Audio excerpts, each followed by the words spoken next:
We resonators can boost our combat abilities with special items.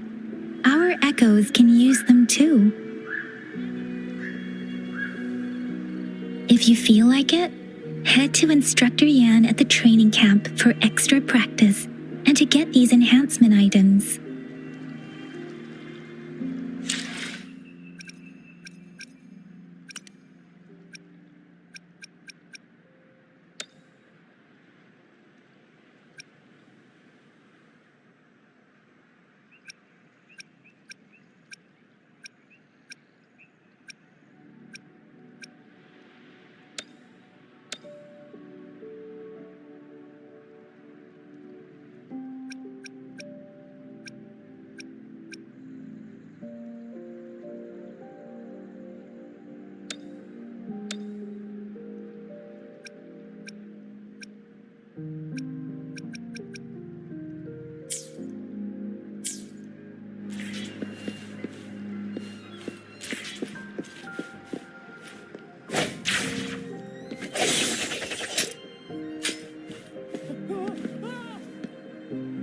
Yan, did you hear that?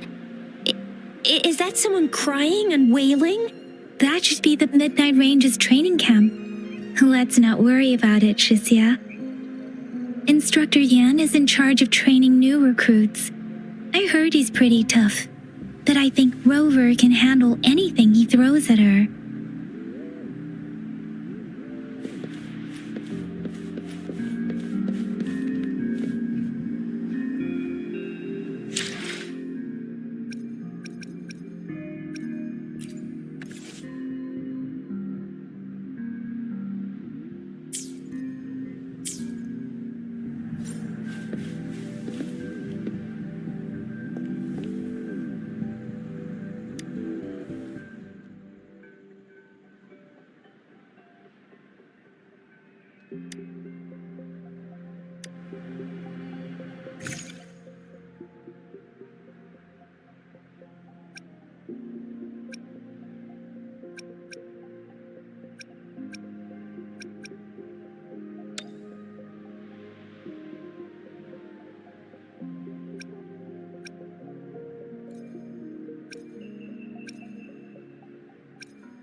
Hopefully this helps.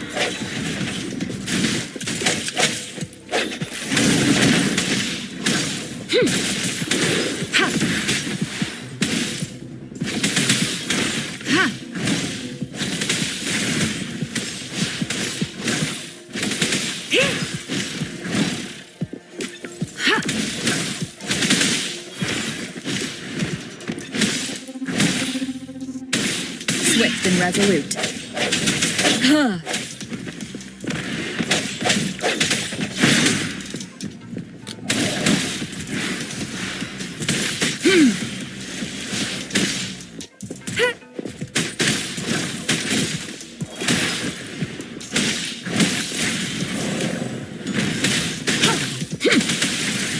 Swift and resolute.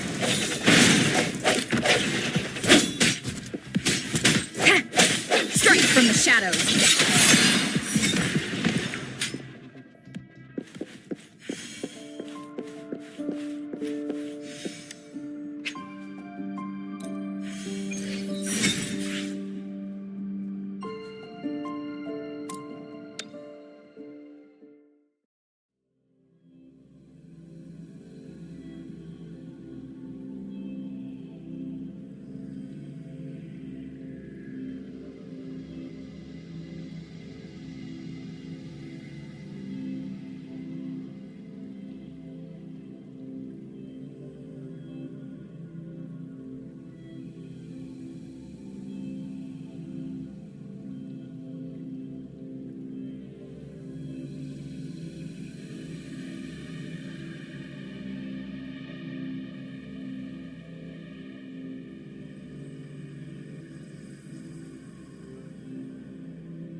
Oh, bring it on!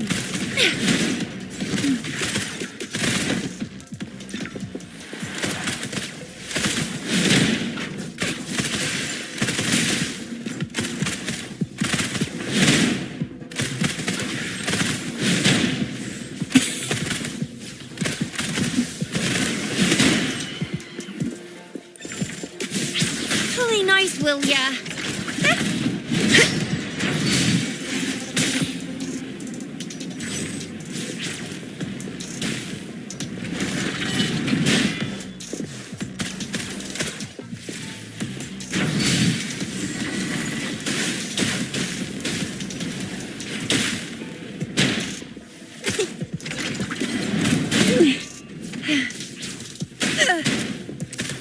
Pew, pew, pew!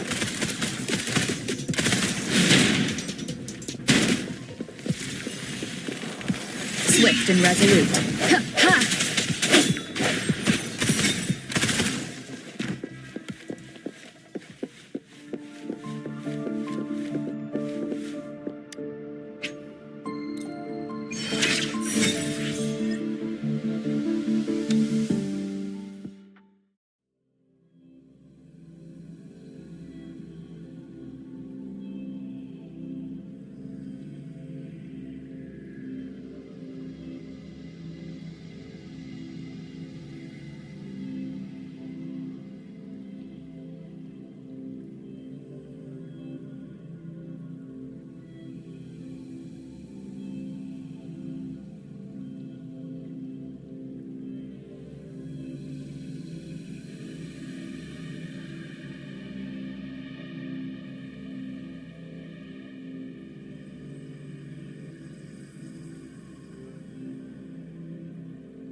Another day, another heroic me!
Moment of resonance. Ha! Ha! Ha! Ha! Hopefully this helps. Ha! Transmitting frequency. Watch and learn!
Defense at the city gate has been strengthened.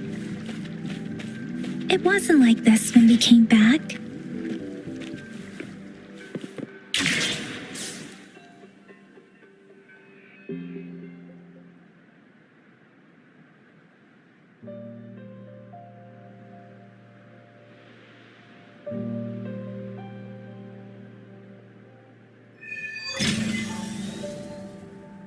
Access pass is required if you're heading to the Norfall Barrens.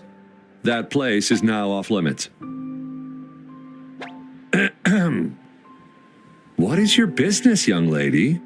It's my third shift and you're still here. Oh, you must be the soldier on duty at noon yesterday.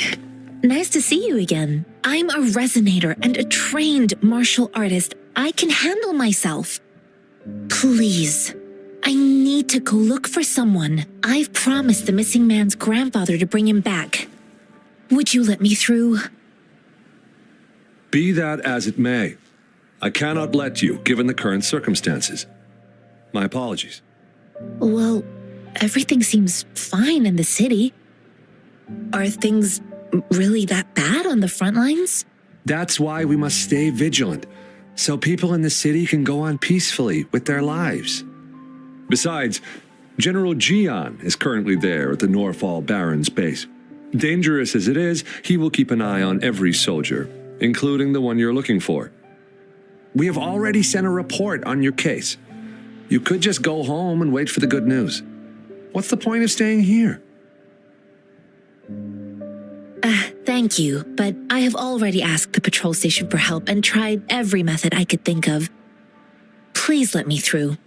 I promised him, so I gotta give it my all. I understand your concern.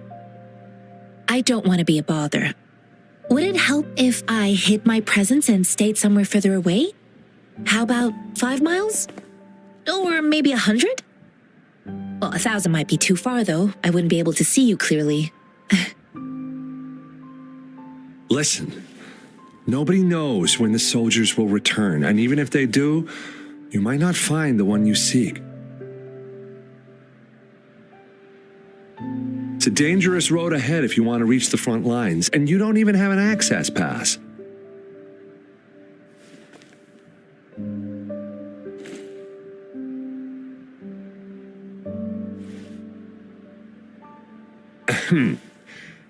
Your access pass has been verified. Just you two?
thank you for your help. I really appreciate it. I intend to leave the city with them, and they have agreed. Will it be an issue for you?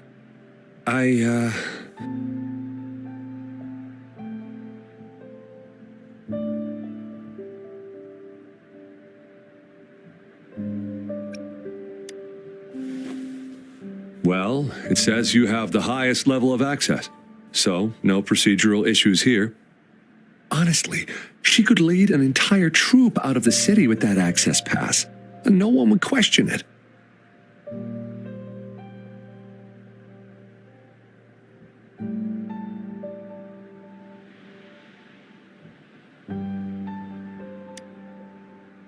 Sure.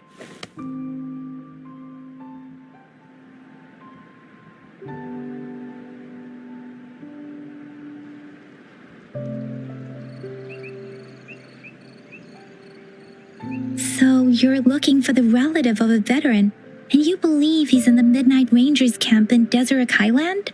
Mm-hmm, exactly.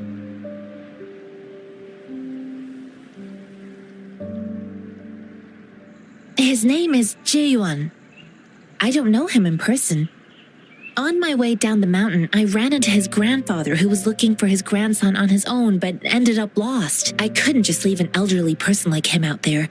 So I thought I'd escort him to the nearest city and make further plans once we're safe. You're willing to go to such lengths with someone you don't know. You have a kind soul, Master Jianxing. It's all thanks to many kind-hearted people. Without them, Mr. Zhongye and I wouldn't have made it to Jinzhou.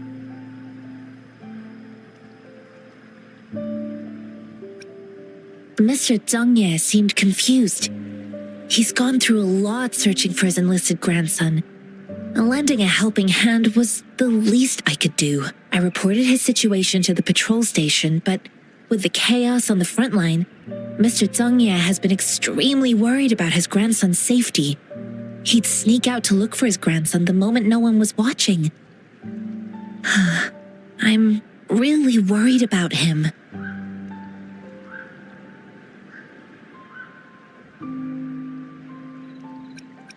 This mangosteen? It's got some fresh-looking leaves, soft, springy skin, and 8 fleshy segments fully ripened inside. It looks like a nice fruit.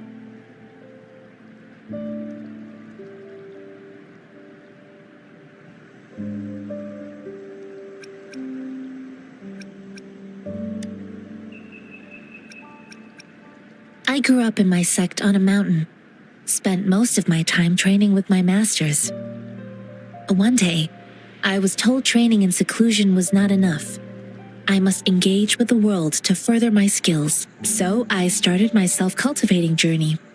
I've been to various cities and gained valuable lessons, but there is still so much more to learn.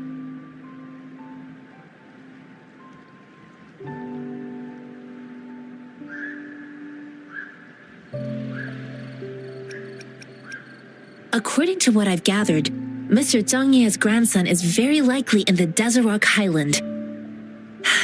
Thanks to your help, I can finally leave the city to find him.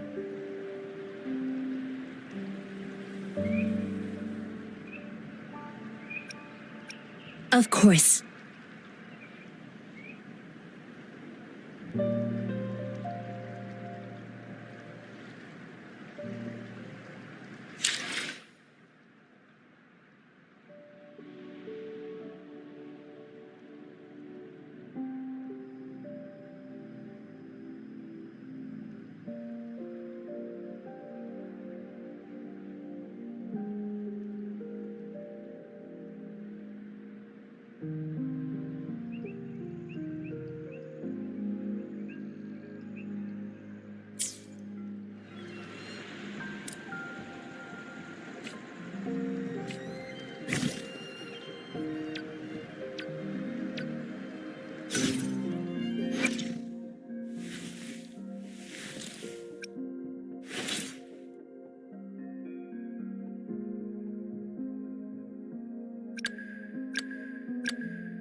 will I learn from this fight?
Hopefully this helps.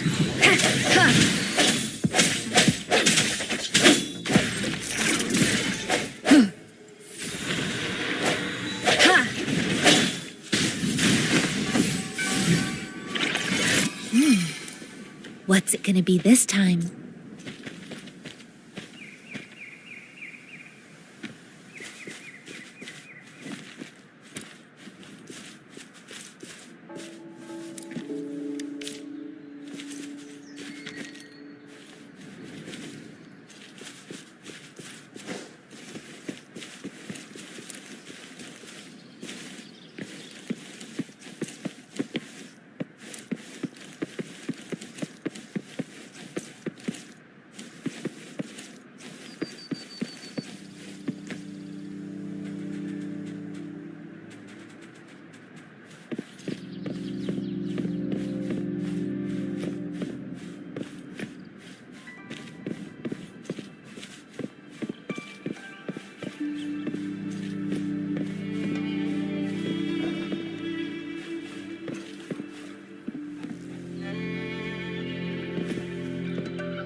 You don't look like soldiers.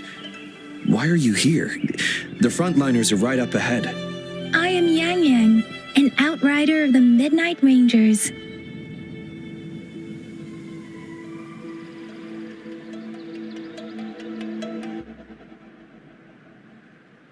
A missing person. Juyan. The one you're looking for. Is he an average person? Not a resonator, I suppose. Yes. Have you seen him? Is he all right? I met him once. He's not officially enlisted, but he seemed determined to join us. He's been secretly following our troops since last year. I think a quartermaster of the rear guards escorted him away, so if he's not in the city, he must be in the rear guards camp. He can't be anywhere else. The actual front lines are right up ahead, and we, the Midnight Rangers, would never allow non-servicemen to approach and risk getting killed.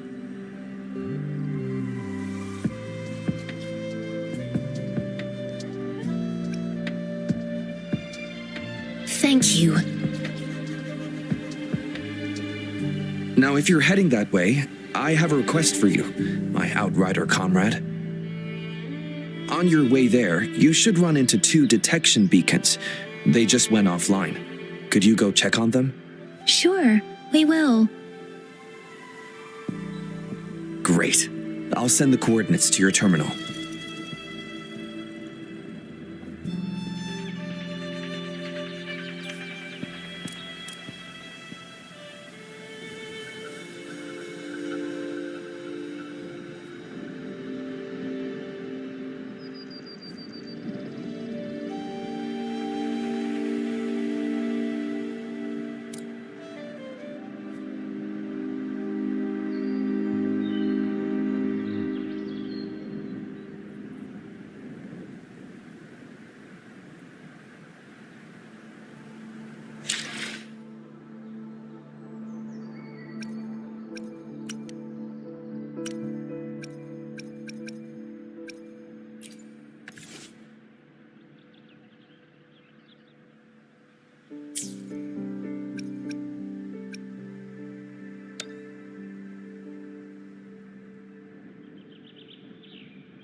strike from the shadows.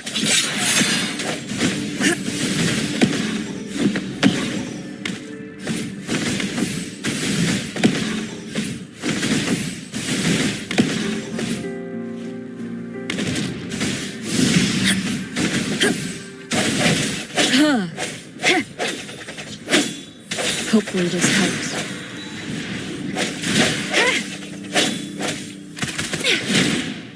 Sucks to be you.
An unexpected discovery.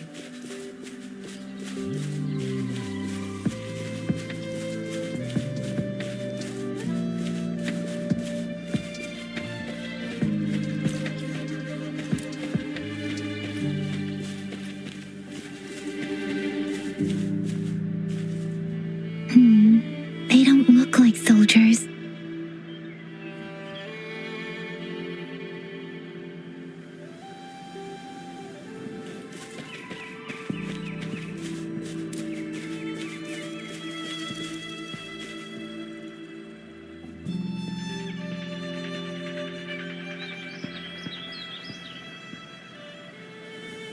Greetings.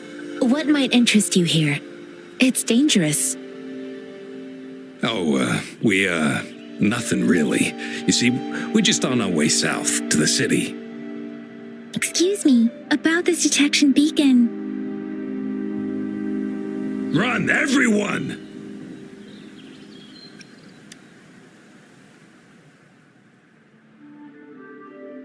I can't move. So hungry.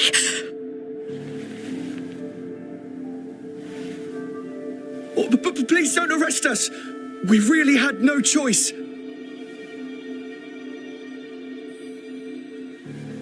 What happened? Do you need help? The battles are getting real bad up north, and we couldn't live there anymore.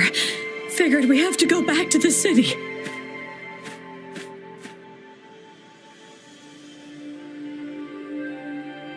We ain't eaten in ages, and we're broke. Some of us can barely move, because we're so damn hungry. Then we found some expensive-looking stuff here. Now that the military's out there fighting and nobody's really using these things, we thought it might get us a few pennies. A damage detection beacon might result in a sudden TD invasion from the direction it covers. Our frontline troops would face attacks from both sides. Have you thought about the consequences? We ain't got the time for that. If we don't steal, we'd starve to death before the tacit discords kill us. You shouldn't be stealing public property. Please, return the parts. There's still some distance from here to Jinzhou City.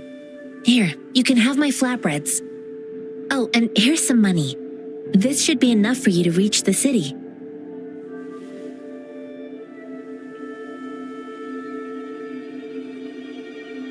You're giving us all of these? Thank you. Thank you. Hey, you! Come over and say thank you before you eat. It was nothing. Master once told me, the sage takes care of all men and abandons none.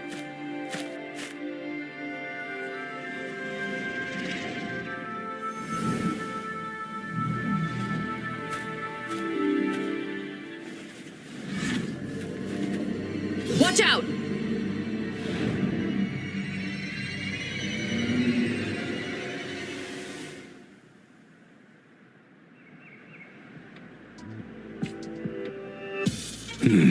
A tough nut, ain't ya? I just helped you. Why did you attack us? You're not feeding us all with your bread and pennies. Hand over your goods and grub, or face the consequences. We ain't messing with no kids, but don't test our patience. Just do as you're told. Don't make it tough on yourselves, or you'll be lucky to leave in one piece.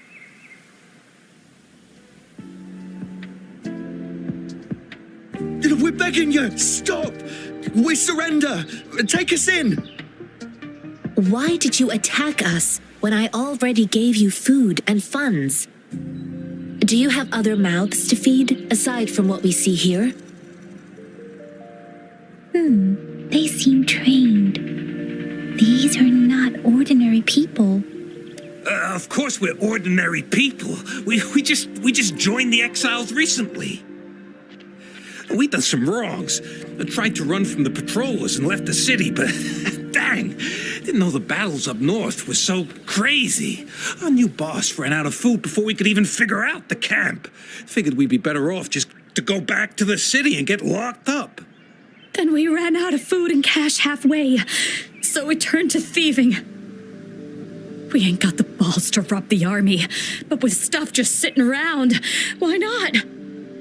Hey, since you're being so generous, how about you throw a little extra cash our way? There's a bunch of us, some injured too. Your first amount ain't gonna cut it for us to survive. Wait. What I gave them was enough for them to make it to Jinzhou even when they are so many. I used to travel alone when I left my master. I know how much it takes for someone to survive. Hey, what's wrong with you, girlie? It won't hurt to give us more. Pain comes with coveting. He who knows he has enough is rich.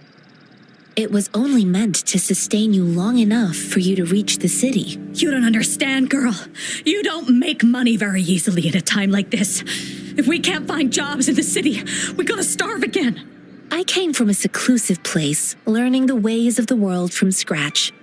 It's been a hard time, but even I have managed to make a living with my own hands. If you really can't find any job in the city, come to Liu Xian Tea House and ask for Jian Xin. I will gladly help you search for jobs and work alongside you. Fine. We'll go. Hurry, move, let's get out of here. I'm not listening to this lecture anymore. No, I wasn't trying to... Wait. Please put that down. Quite the sharp eye you got. Fine, here you go. Is this the only detection beacon you messed with? Heck yeah. The first one we were trying to steal and you bumped right into it. Really? Then why does that one over there seem broken too? That ain't got nothing to do with us. It's been that way for ages. Plus, we ain't ever reaching it with all those thorns. I see. You may leave now. The military's base is not far from here. Shall we fix the beacons before going?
It is natural to feel dreadful of the unknown. Yet,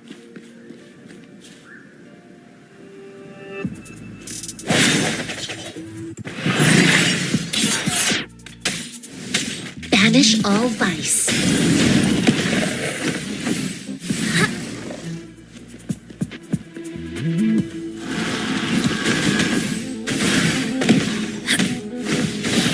Oh, bring it on!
ghost of the past.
You can trust me to keep you safe.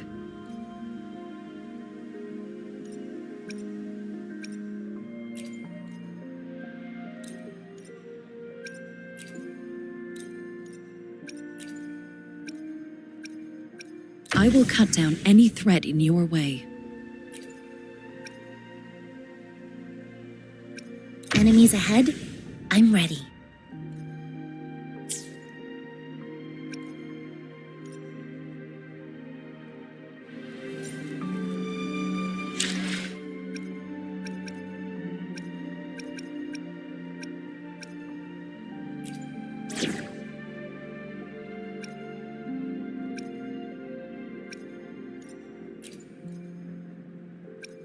Talk is cheap. Show me the action. I'll save the day. I will do my best to help everyone.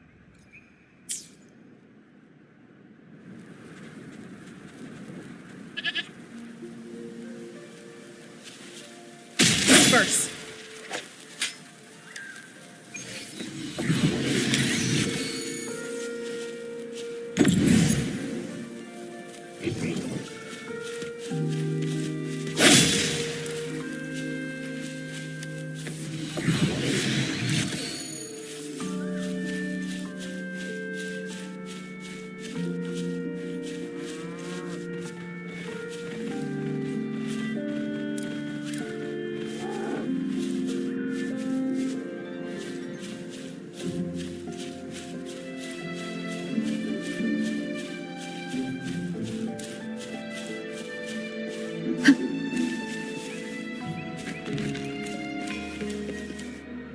The hour is upon us.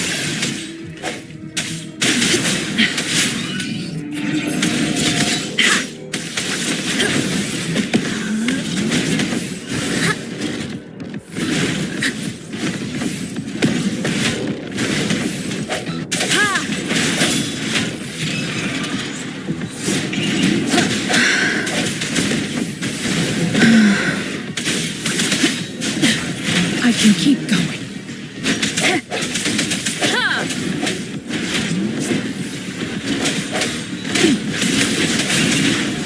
Karma has come to me.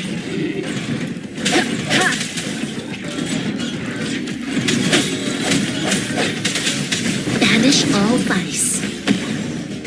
Universe in my psyche.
The thorns are blocking our path.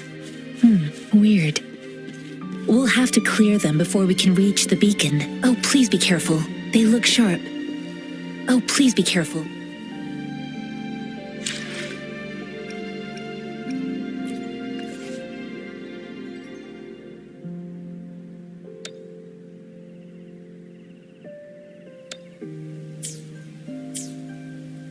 Oh, please be careful. They look sharp. Maybe we can find something nearby to help us deal with them.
Come forth.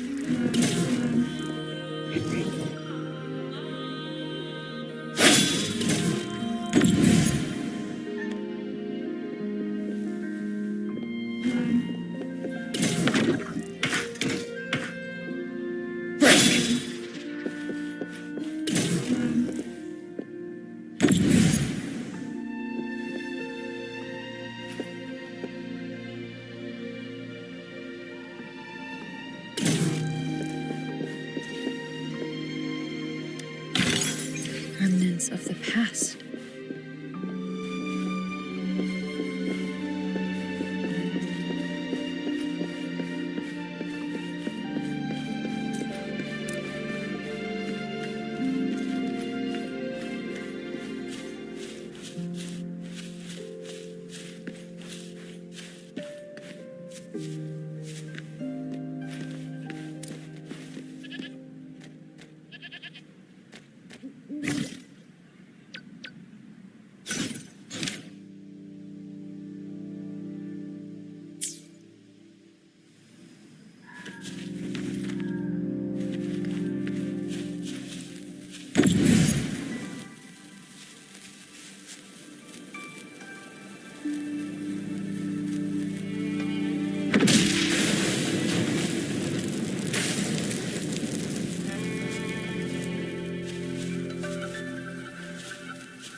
Master Tianxing, are you all right? This is my first time on a battlefield. It feels so different here.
I know another shipment of supplies has just arrived. I've confirmed it, but it's not nearly enough. We must reach out to the city again and demand more supplies immediately. But the approval process is going to... Tell them it's an emergency. We are working around the clock here. Any delay could mean the end of our defense. Do they not comprehend?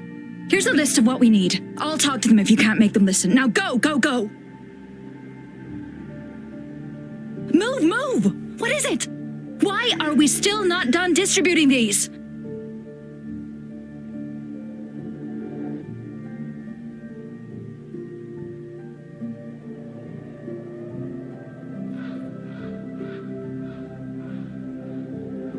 You new here? Are you backups too? Wait, you don't look like one of us. I am Yang Yang, an outrider of the Midnight Rangers, and they are...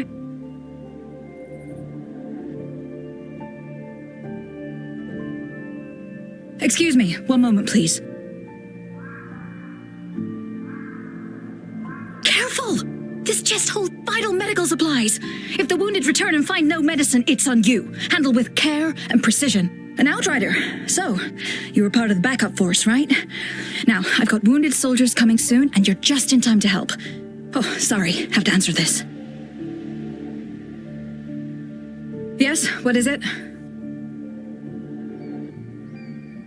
An overclocked resonator. Understood. I'll be there immediately. I'm sorry, could you do me a favor? The wounded soldiers are being sent back from the front lines. We need someone to escort them to the medics, but I've got to deal with the overclocked resonator now. Could you please take care of them? What exactly do you need us to do? Just make sure they are safe. The medics will take care of their wounds.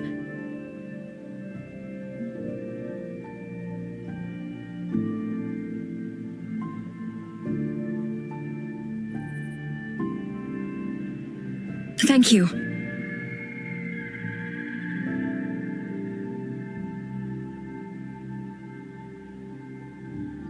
It's so busy here. It looks like they don't even have the time to catch their breath. Supplies, medical care, equipment maintenance, personnel management, and logistics. They must carefully manage these matters to provide vital support for our fighters. So this is what a real war looks like. I had no idea it could get this bad. Most people would never have the chance to witness any of this. It's natural for you not to know. I think this is exactly what our military strives for, to ensure peace and safety for our citizens. It's a sacrifice made so others don't have to live in fear.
Are you all right? I'm okay. I'm just a little out of breath. It's okay. I'm fine. I'll go find a medic.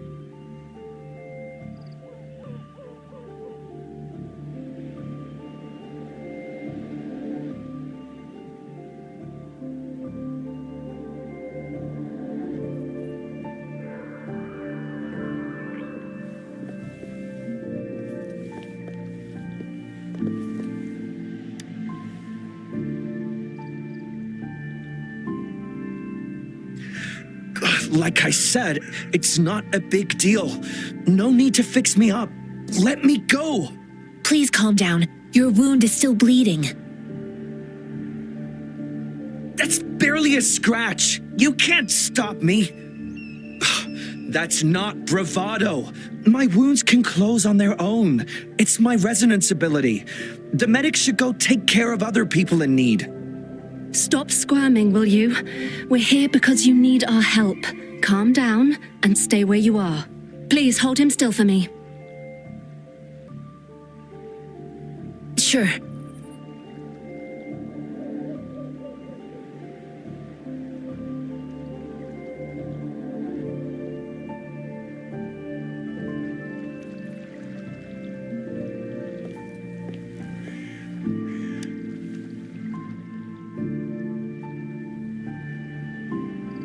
Thank you for your assistance. You must be tired.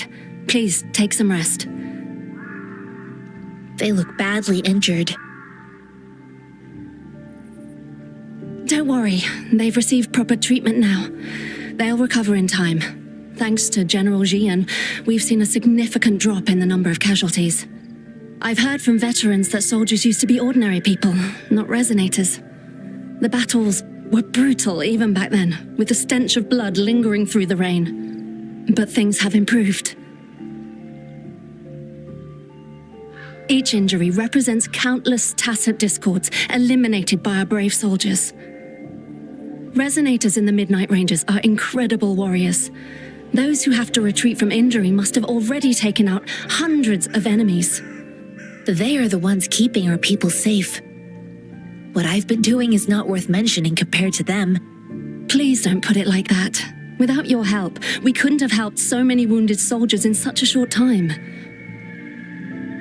Now that they're all safe, you should go and take care of your own issues. Thank you. May I ask where the quartermaster is? The quartermaster isn't here. He's on the floor above, directing munitions distribution. Just take that lift and you should find him there. Rover, where are we going next?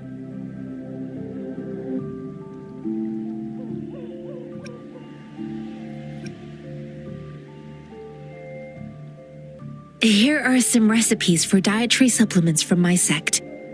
They might help the wounded recover sooner. Oh, great. You have my thanks.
Have you confirmed the inventory?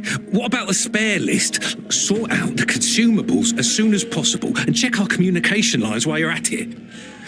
Ewa, deliver this list to Asher. You're not Ewa.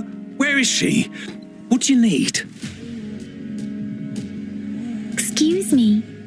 I'm an outrider of the Midnight Rangers. This is Rover, and this is Master Tianxing, who came here to look for someone.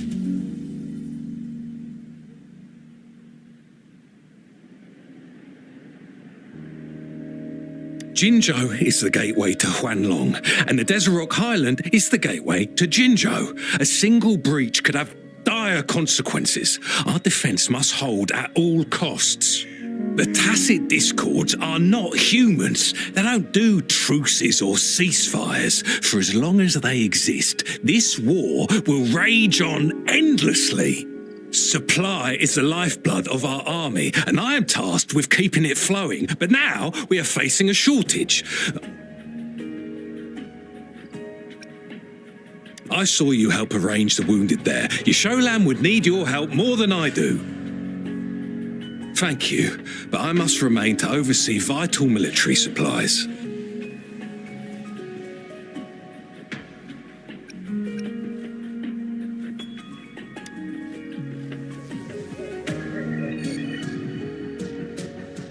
Juyen. So, he never sent a letter home? Not even once? The Midnight Rangers are no longer recruiting non-resonators lately.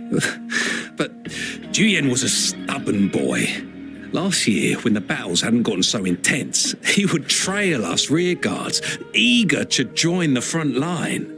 We sent him back to the city time and time again, and he just kept finding ways to come back. Eventually, I caved and took him in to help us here in the base. With the battle escalating, it's getting increasingly dangerous out here. I shouldn't keep him here any longer. I was just thinking about having the logistics team bring him back to the city when you guys showed up. Oh, now I remember. He should be currently on the floor above.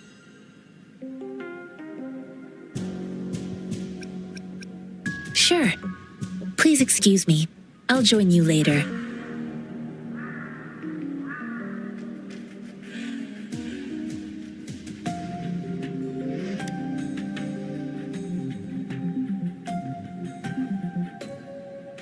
What are you doing? Oh, please excuse me. Thought that was a grenade. Is this a mangosteen? It's a type of old-fashioned explosive. The lament caused a global technological regression and shortage of resources. While tacitite weapons were being developed, most people had limited knowledge of tacitite as an energy source. As a result, primitive products combining old and new technology emerged. The hand grenade was one of them. With the rapid growth of tacitite weapons, these crude explosives were eventually phased out in favour of more advanced weaponry. Well, it's not a local fruit, so we can only get it through imports. But with the recent tacit discord outbreaks, we've had to prioritise bringing in the essentials. We'll get back to importing more of these after General Jian makes his triumphant return. Currently, there's only one waterway open, from Port Gunchao in the south of the city. The rear guards would regularly go there to escort goods. What more do I know? The military rarely buys this fruit for rations due to its short shelf life. Plus, it looks too much like a grenade, and that could cause some issues.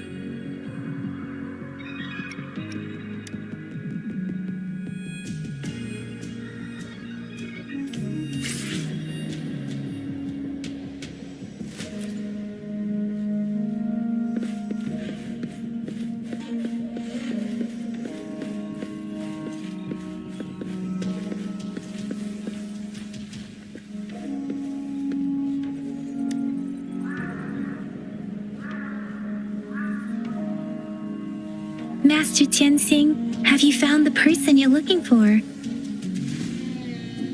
Yes, I found Zhuyan. We will return to the city with the logistics team. We will go find Mr. Zhang Ye to let him know he is safe.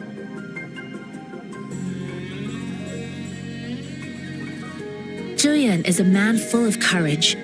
Influenced by his veteran grandpa's tales, he longs to join the military and aid in humanity's battle against tacit discords. The journey with you has exposed me to immense suffering, but the battles on the front line must be even more brutal than what I've witnessed. Countless lives have been lost in this war. Master Rongfu once told me, the best sages gain enlightenment in the military. The mediocre sages gain enlightenment in the bustling cities, and the worst sages gain enlightenment in seclusion. I do share some of Zhuyan's feelings. However, Zhuyan disagreed with the intense training and tests required to join the military. He saw no distinction between ordinary people and resonators, and believed he could contribute on the battlefield, however small that contribution might be. I too found what Zhuyan said was reasonable to an extent, and I couldn't change his mind with words. So I tried to imagine what my masters would do. They'd set up a spar in this case, and if I won, they'd let me do what I wanted. I didn't mean to beat him up for nothing. My masters taught me valuable lessons through sparring, and I gained important insights from those fights.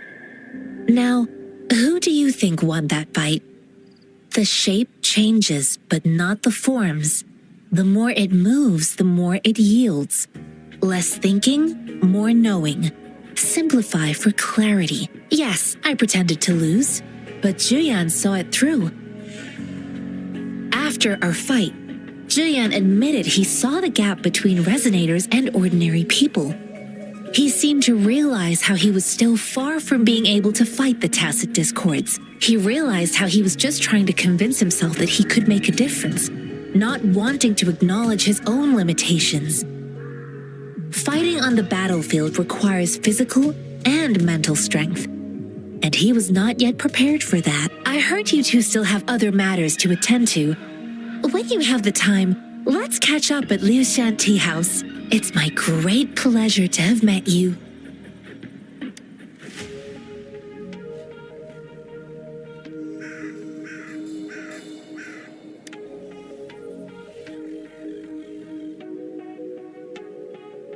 Us running into Master Tianxing was a one-off incident. If the magazine indicates something about war, what is Madam Magistrate trying to convey?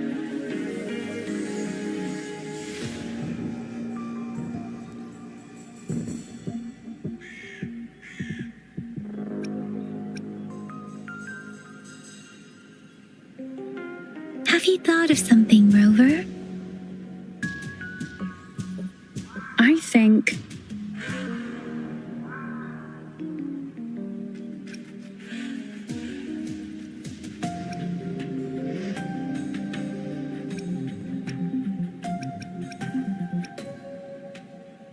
So, Madam Magistrate wants to tell us about General Tian, or about the war against tacit discords. We haven't reached the front lines yet, but I can already smell the iron in the air. I sense tension and unease. Our soldiers stationed at the borders. I hope they're okay.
truth with the sun.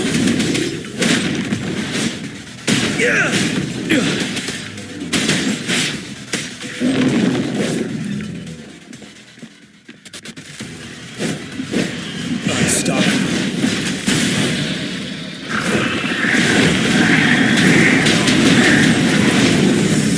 Tell truth with the sun.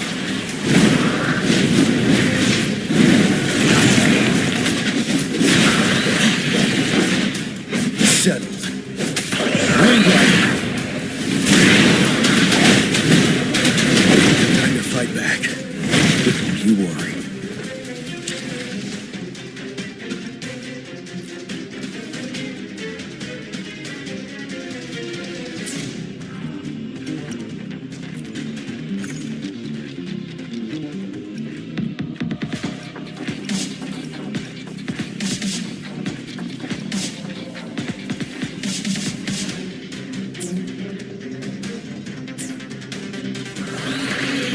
Bide the time. Tell truth from the sun. Retreat to advance. Finale.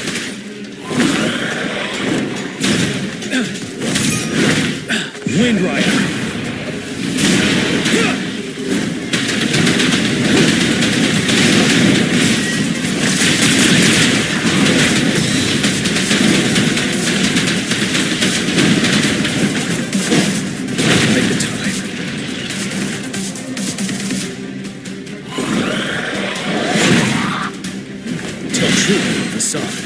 Windrider. Time to fight back.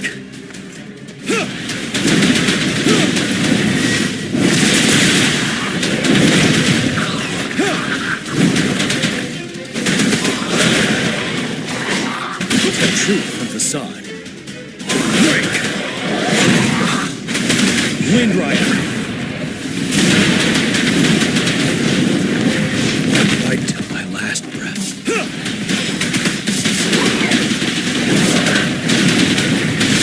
Truth from the sun. Settled. Windrider.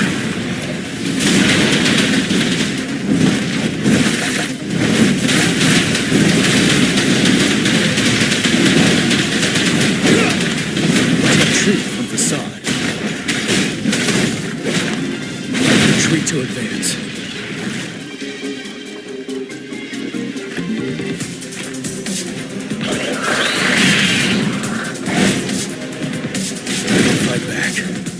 Retreat to advance. Unstoppable.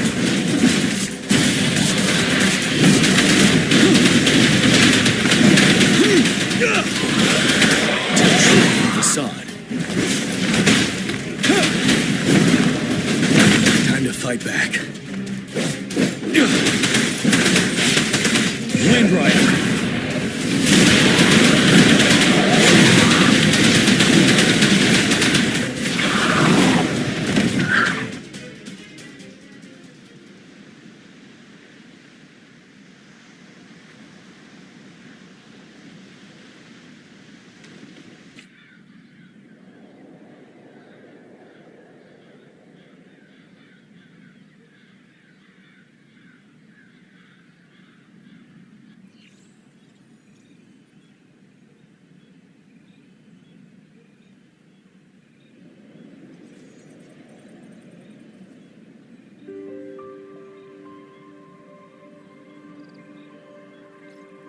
What's the matter?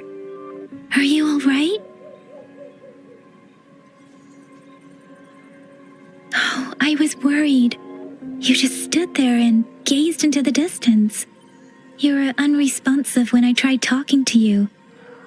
What did you see? It felt as if I was seeing through the eyes of a tacit discord. I think I saw what was happening in the Norfall Barrens. An imposing warrior wielding the power of a Tinglong. The Tinglong is the Midnight Ranger's emblem. It's also the symbol of General Tian, the leader of all Midnight Rangers. The front lines are not far from here. General Tian must be there, fighting alongside our soldiers to keep the tacit discords away. It doesn't seem like a coincidence. We arrived near the battlefield right when General Tien was leading an attack against the Tacit Discords. Your vision. It might be what was happening on the battlefield not far away. The battle itself is a clear sign of an anomaly. The streams from the Norfolk Barrens feel more suffocating than ever. Rover, something on that battlefield must be connected to you, though we have no idea what it is.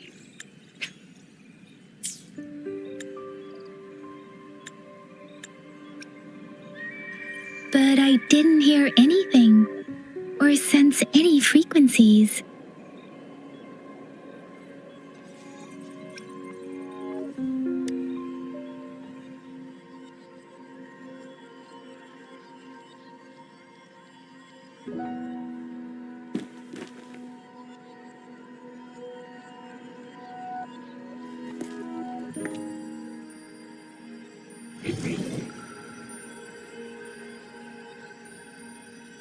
Rover?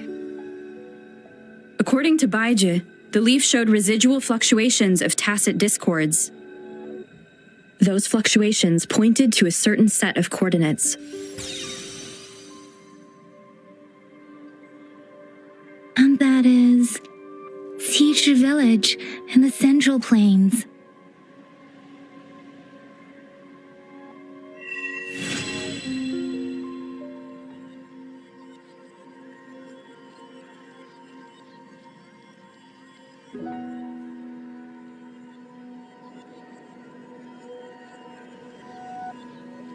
As I make myself reflect on my goals and plans, those voices in the streams become clearer, and everything starts to make more sense. Rover, perhaps you can give it a try.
Speeding up.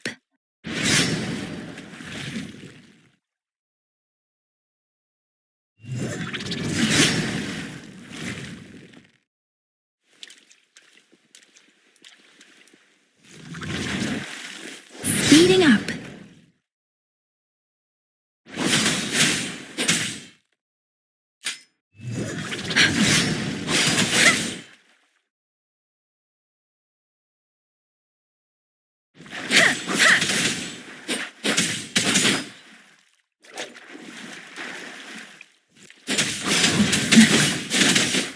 Tempest.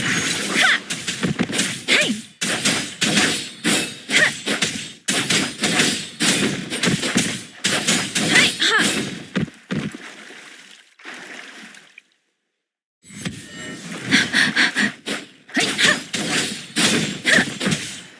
Hey! Ha!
Let me be your blade.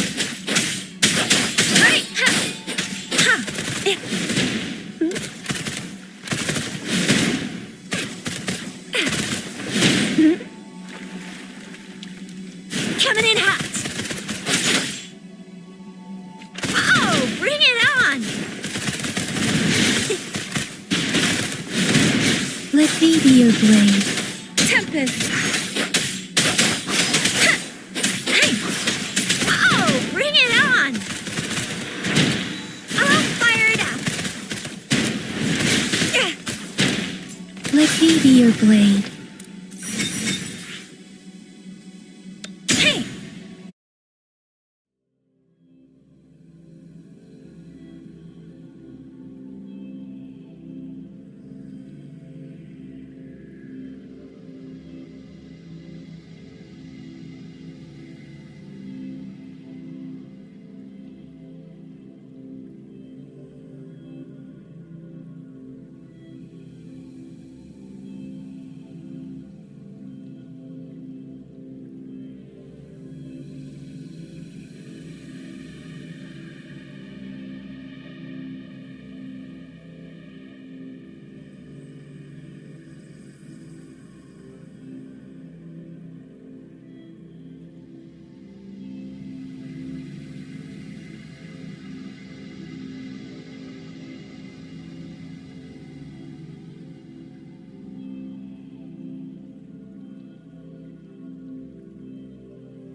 The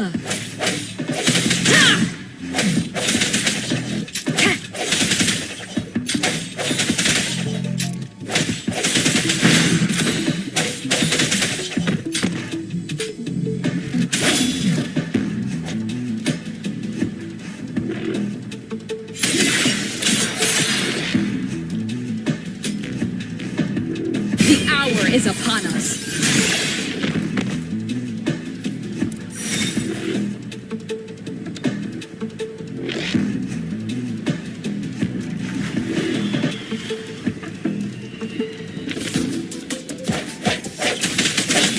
No hesitation. One with the sounds.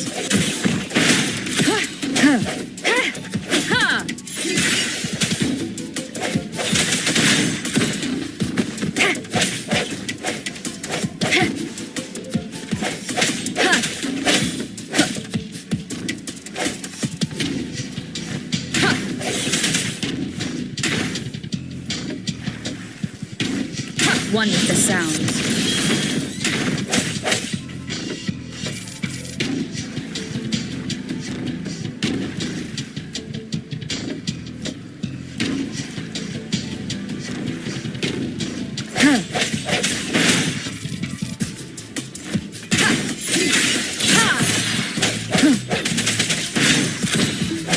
The end has come.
She lasts evermore.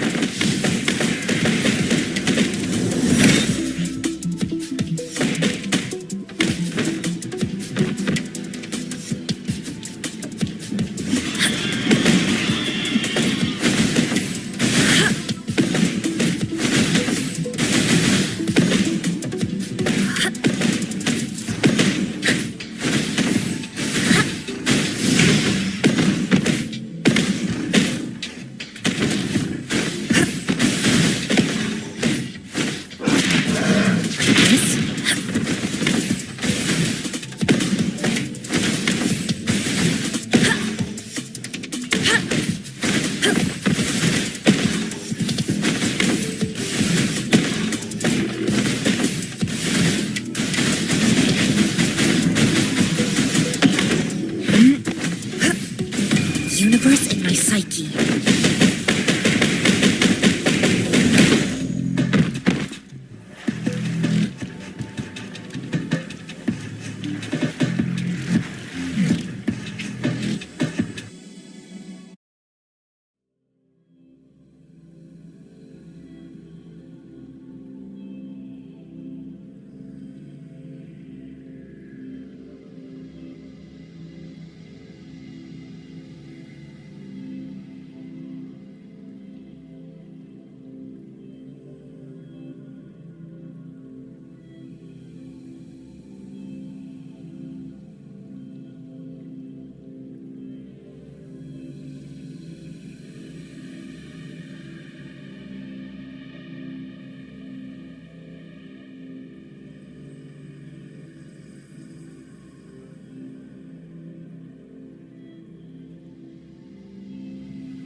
healing.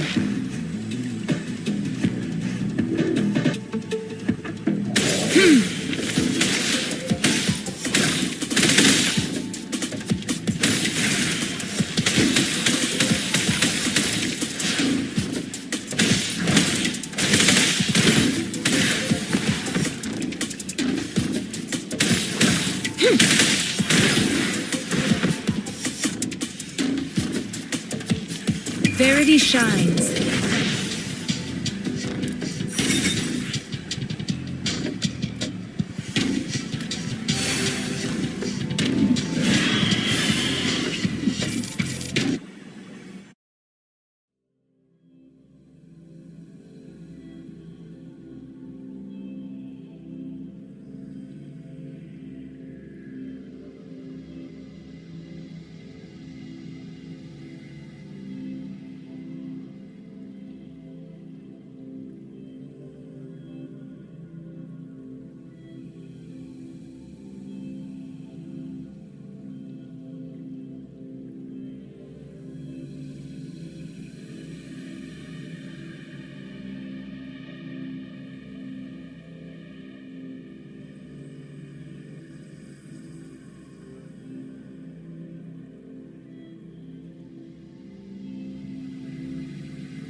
It is natural to feel dreadful of the unknown. Yet, there are times when the unknown harbors hope. Like how I can never know what else this power has to offer.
Cycle of corruption. Lotus pervade.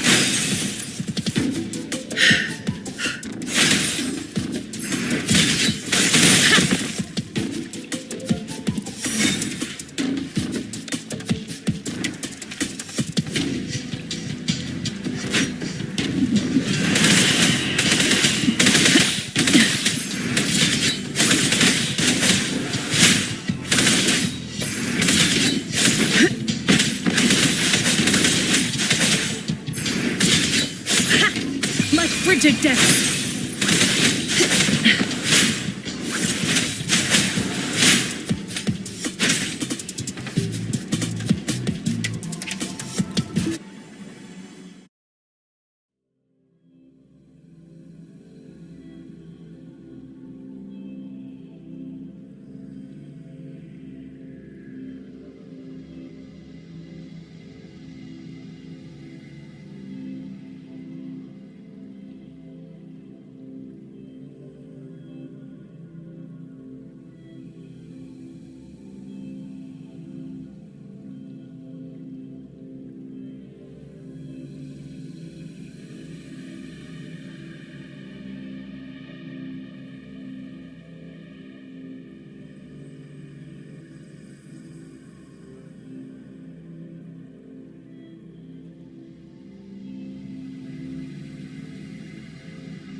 Precipitance!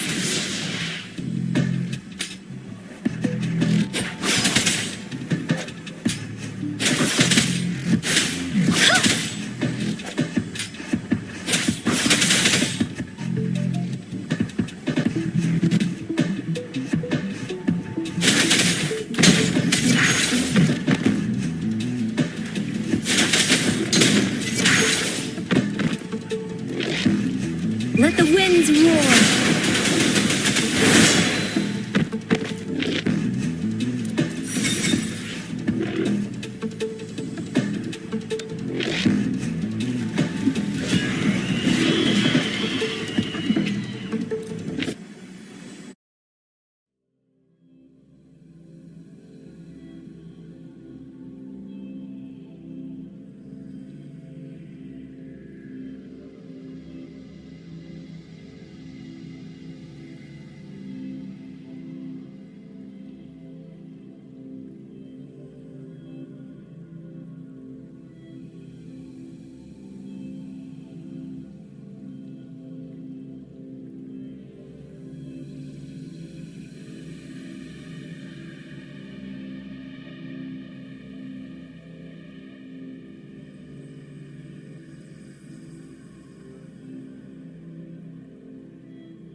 disperse.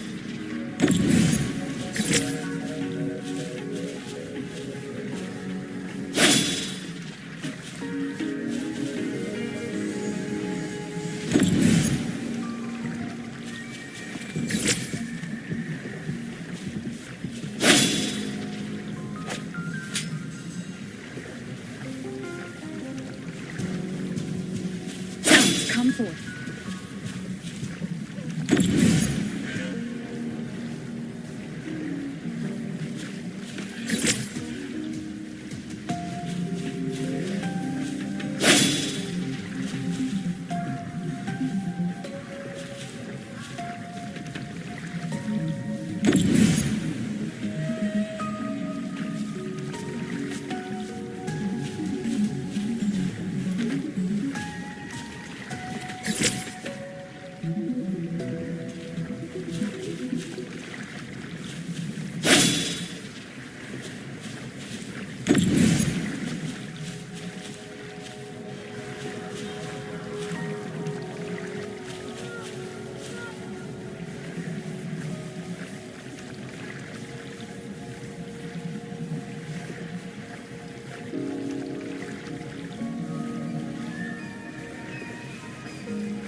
worse.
Come forth.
cherish every gain.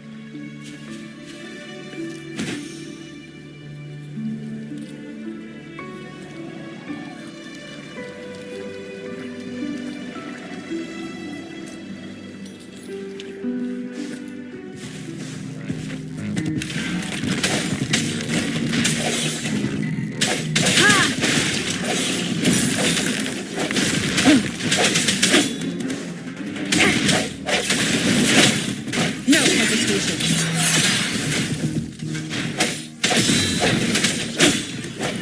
The end has come.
Stay behind me.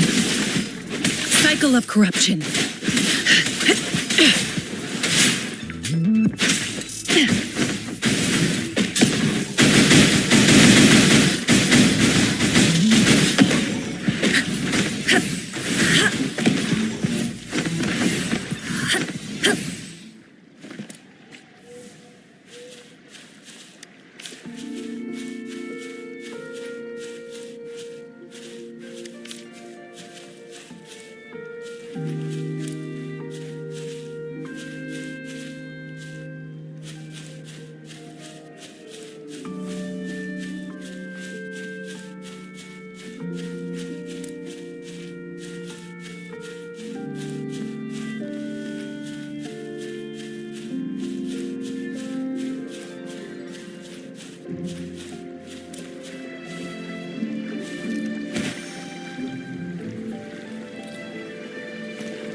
An unexpected discovery.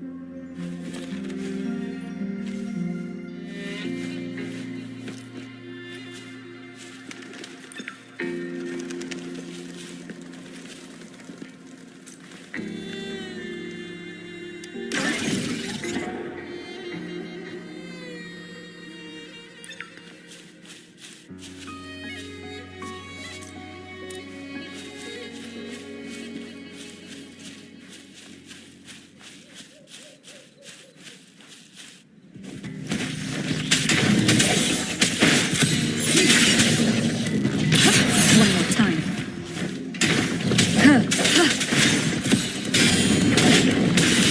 Shackles be gone!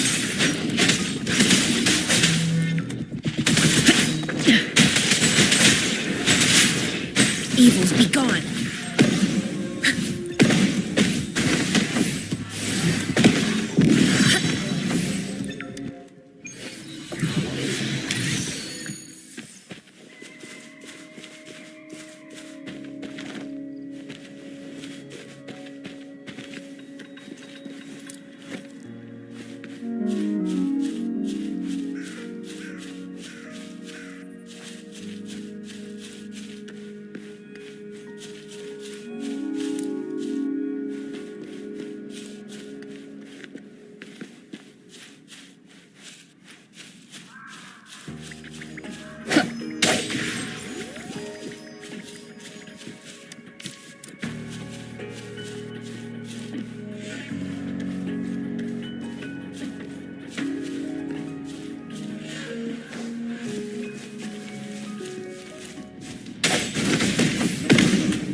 Stay behind me.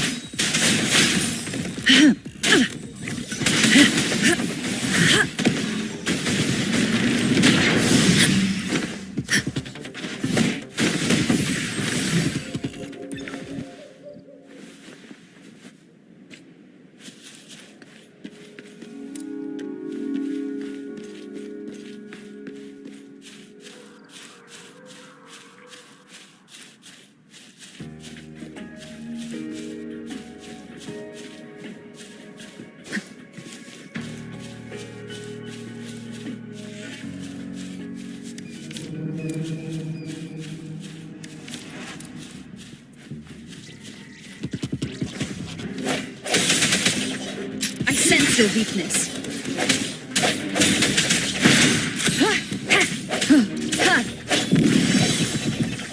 Keep it together.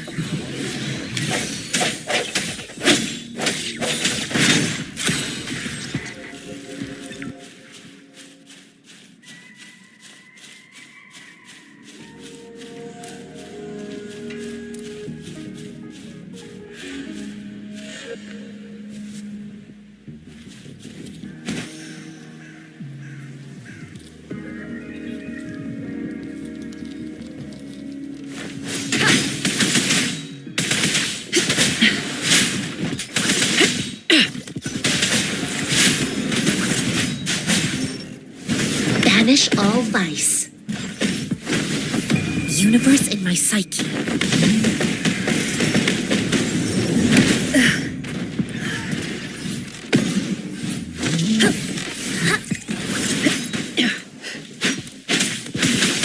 Engrave.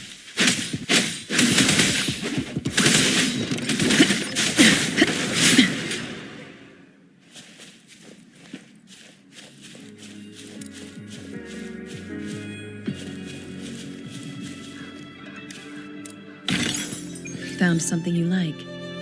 Keep them as you will.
An unwavering faith will resonate with like-minded souls.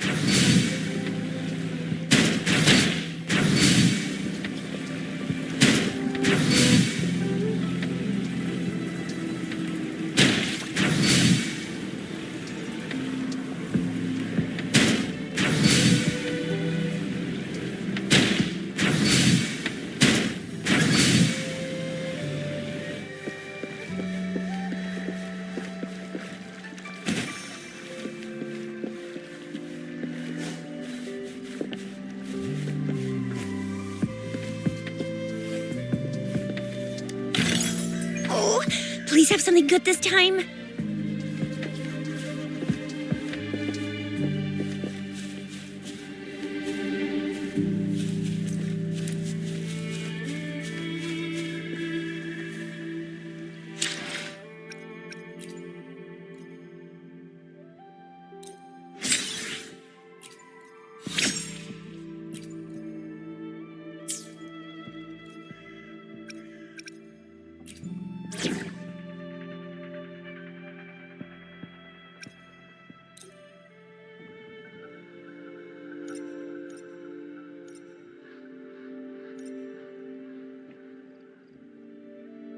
What do I think of you?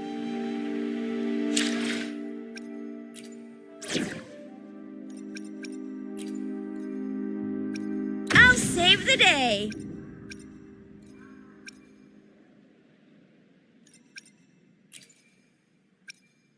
Enemies ahead? I'm ready.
The end has come.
sense your weakness.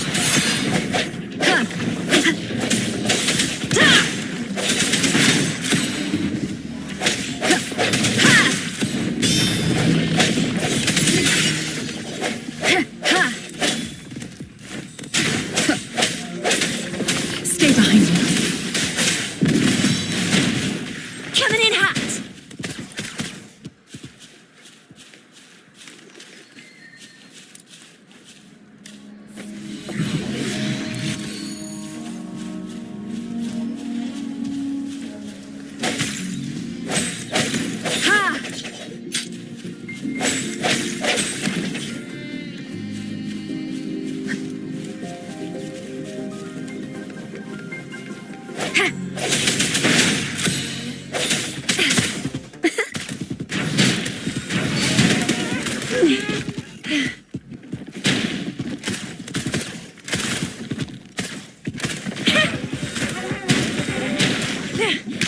Won't happen again.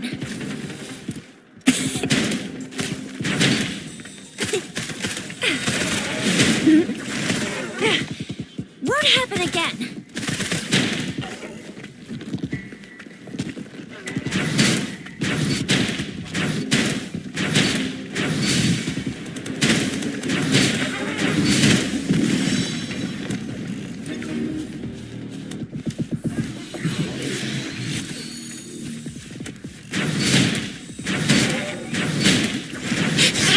Close one.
An unexpected discovery.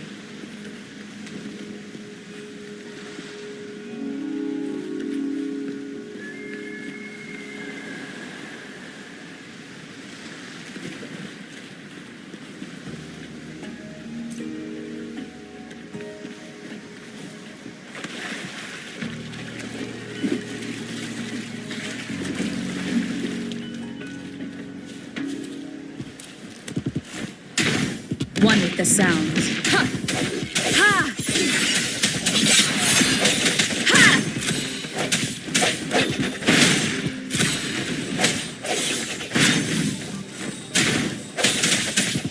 The end has come.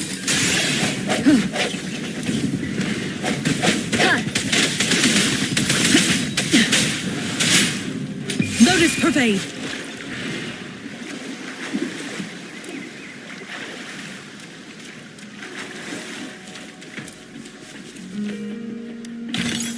Remnants of the past.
It is natural to feel dreadful of the unknown. Yet, there are times when the unknown harbors hope.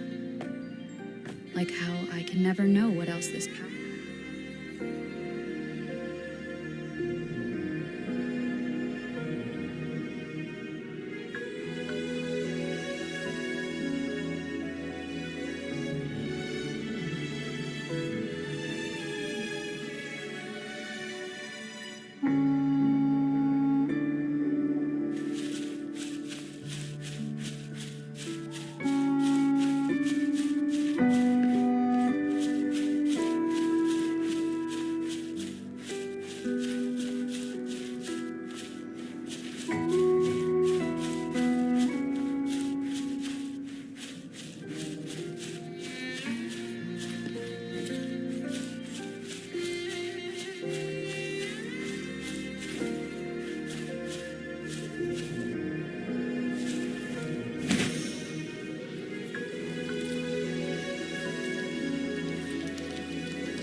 Oh, bring it on! Heads up! Flame on!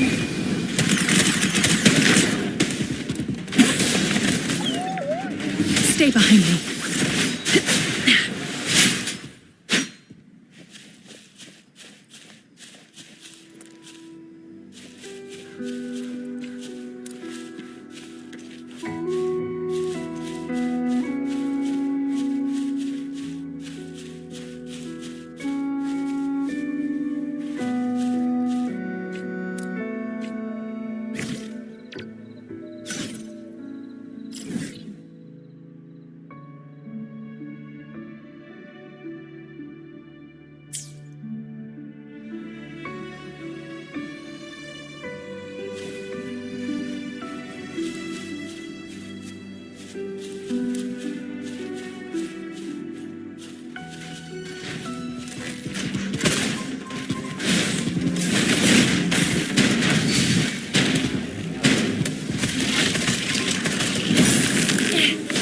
No biggie.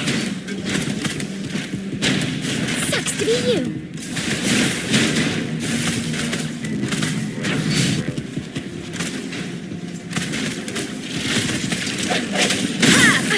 Bad timing.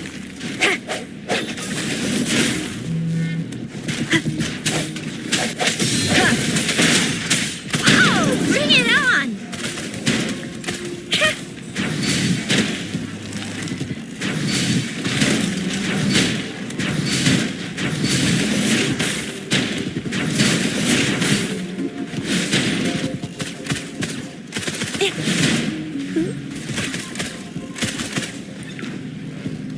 Swift and resolute.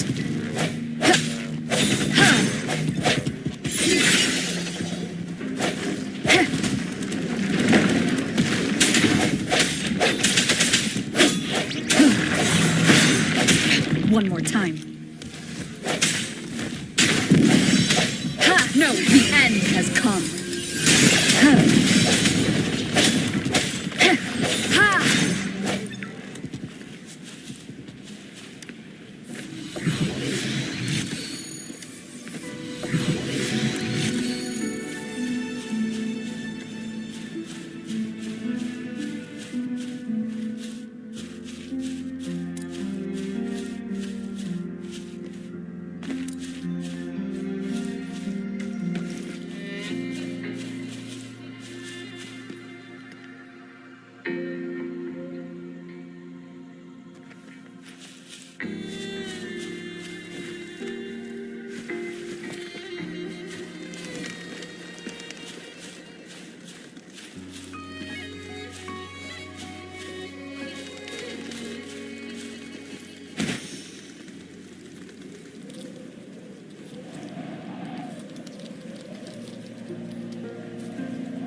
Stay behind me. Shackles be gone.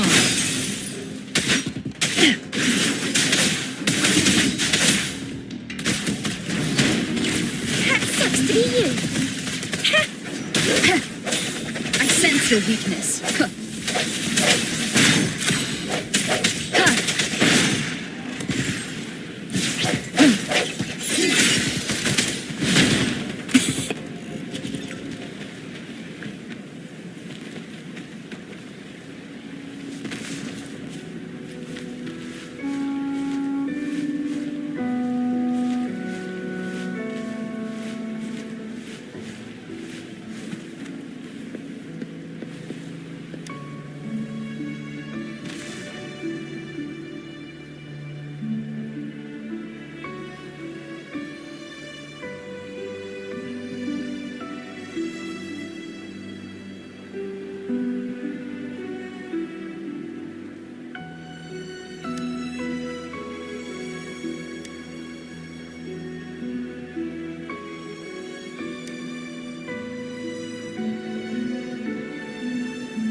universe.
Come forth.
from the shadows.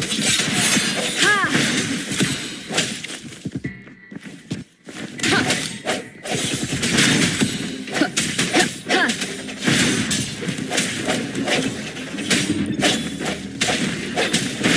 Ha! Ha!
Stay behind me.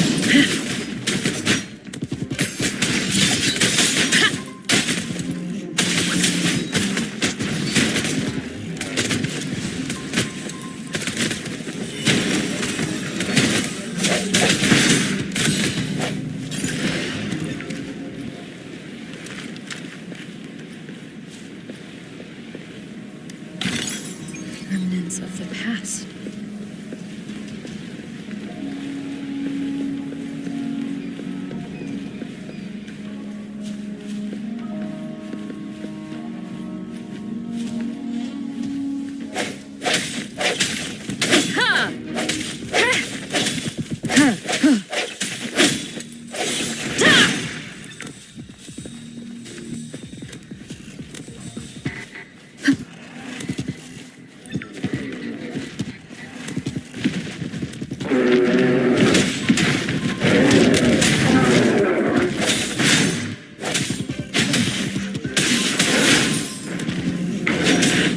Swift and resolute, the hour is upon us.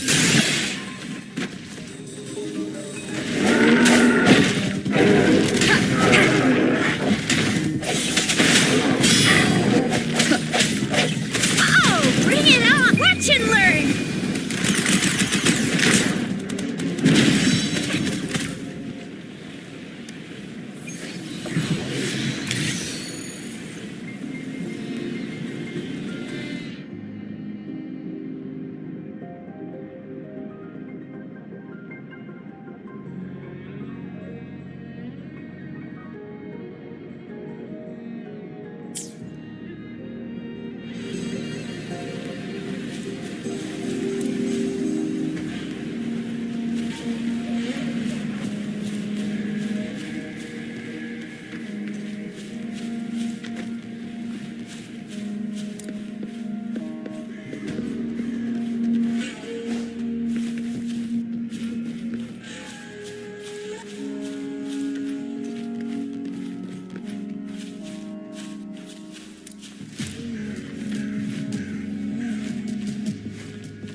I sense your weakness.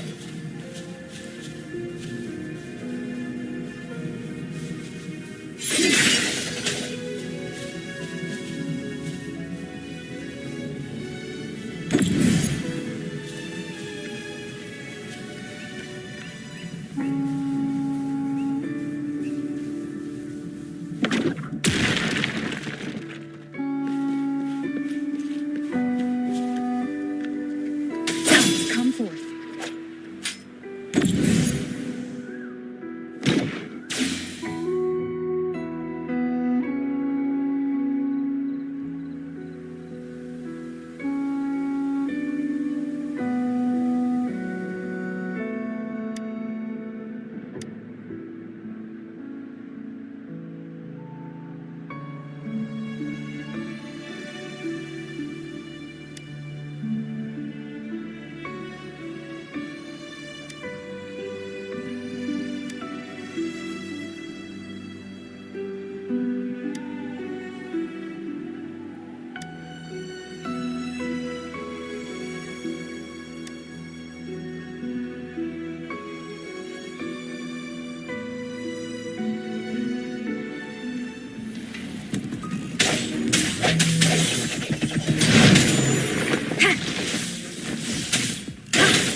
Stay behind me. Shackles be gone.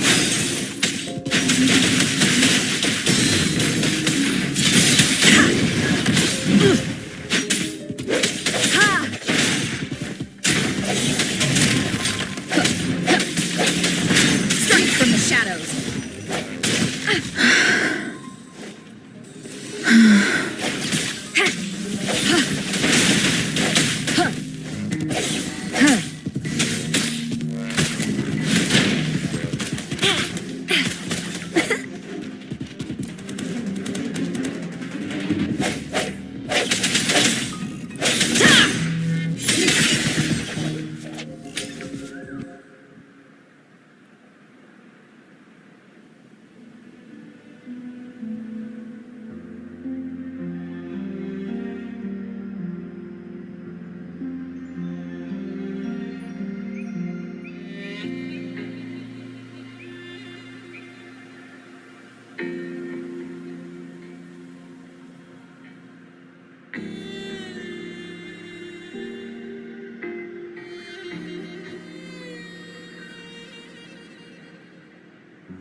Moment of resonance.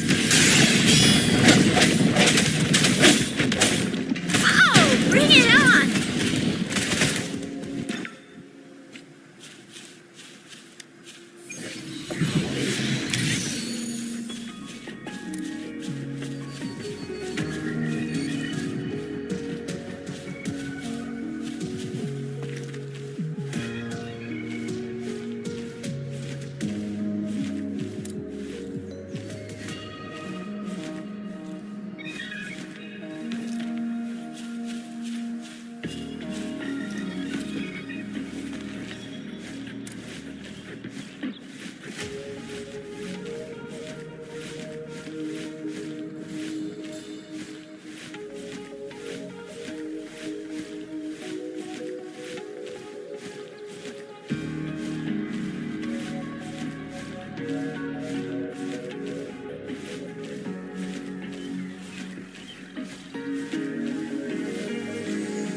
Strength from the shadow. Keep it together.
Cherish every gain.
G'day.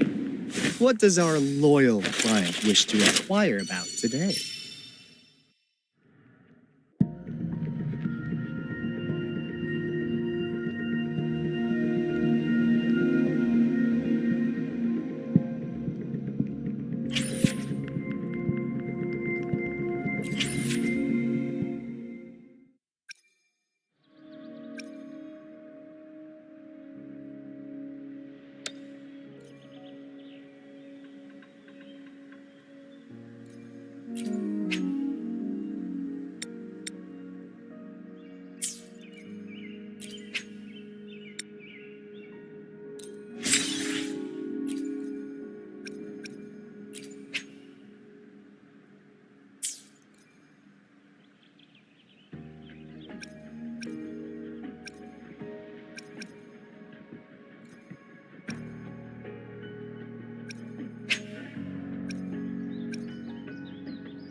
I am Baizhi, a researcher at the Huashu Academy. Let me witness where this encounter will take us.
Quit the chit-chat.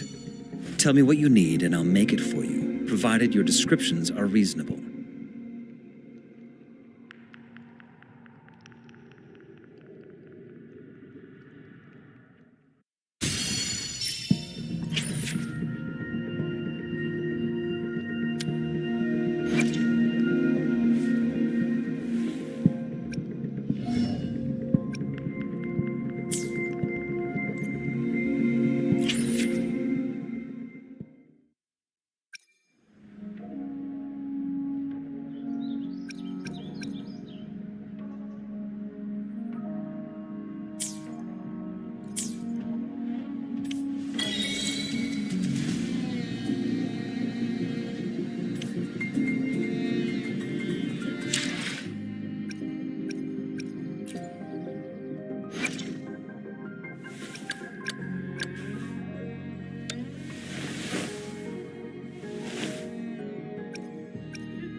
Credibility in the name and customer satisfaction is the game. Here's a flower for you.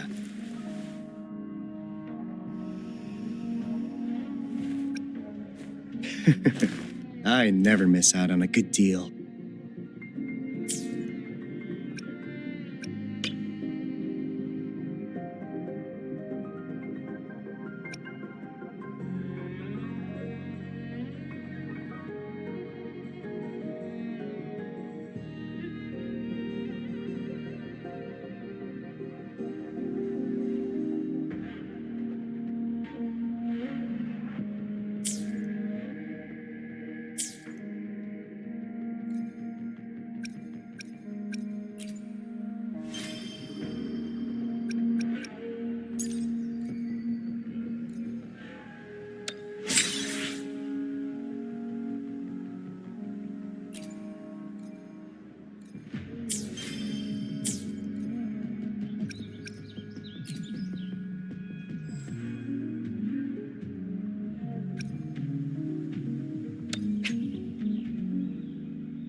Greetings, Rover. I will escort you for the time being.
Newsflash! Penacony's Charmony Festival has entered its countdown phase. Accompanied by Clocky's TikToks, after 12 system hours, this grand celebration will commence with much fanfare.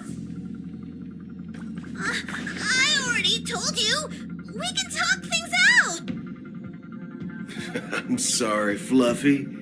I really have something urgent to attend to, so I had no choice but to resort to asking this favor of you all.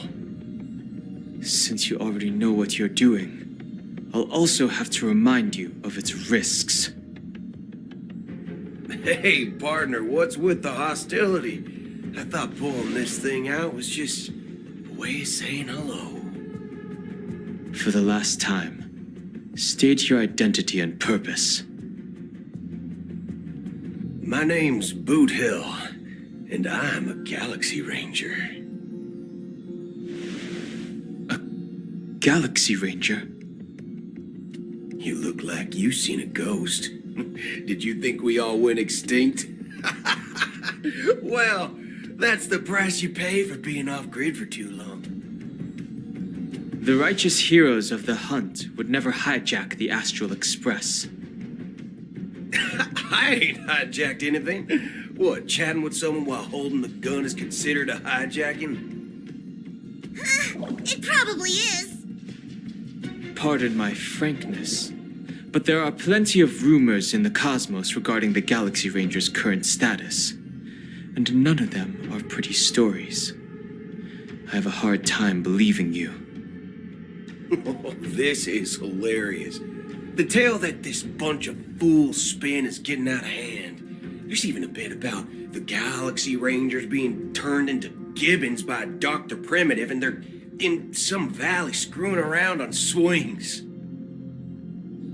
Of course, I know you won't believe me, which is also why, similarly, I have a hard time believing that you're the real Nameless. See the bullets in this gun? 9mm, an eternal classic.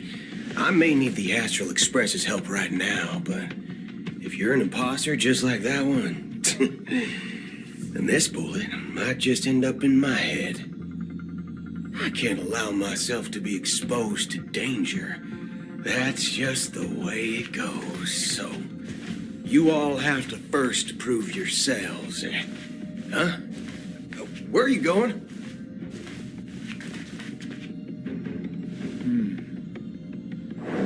Recognize this? It's a model fudger. The Jade Abacus of Ally and Oath. The CN Joe really gave this to you guys?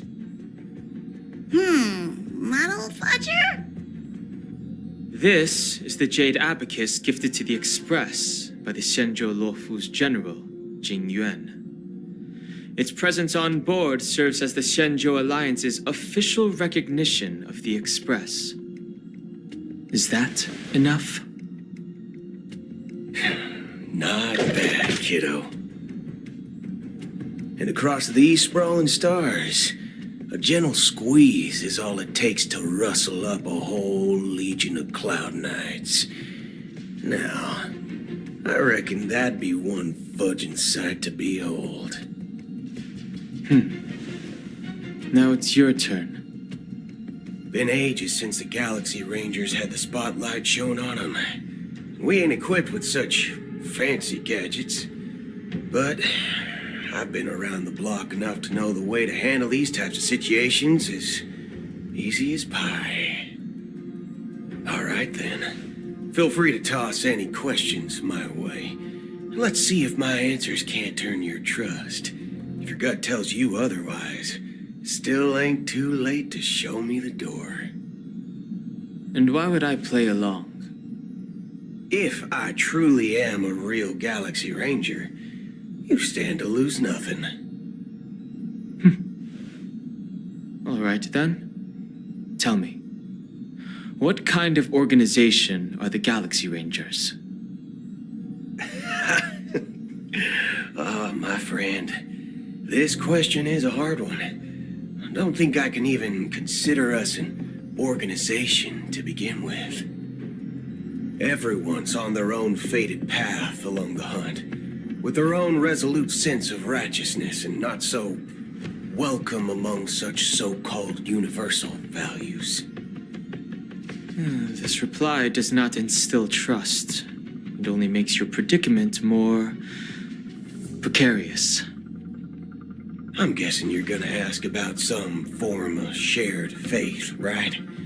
But us Galaxy Rangers don't need that sort of thing. What brings us together is a shared bottom line. Never bully the weak. Never kill the innocent. These oaths aren't some lofty beliefs, but the fundamental bottom line that one must never cross as a person. As Galaxy Rangers, we strictly adhere to the bottom line. When someone crosses them, the hunt's vengeance will surely come knocking. And in this moment, the other crucial meaning of bottom line comes into play.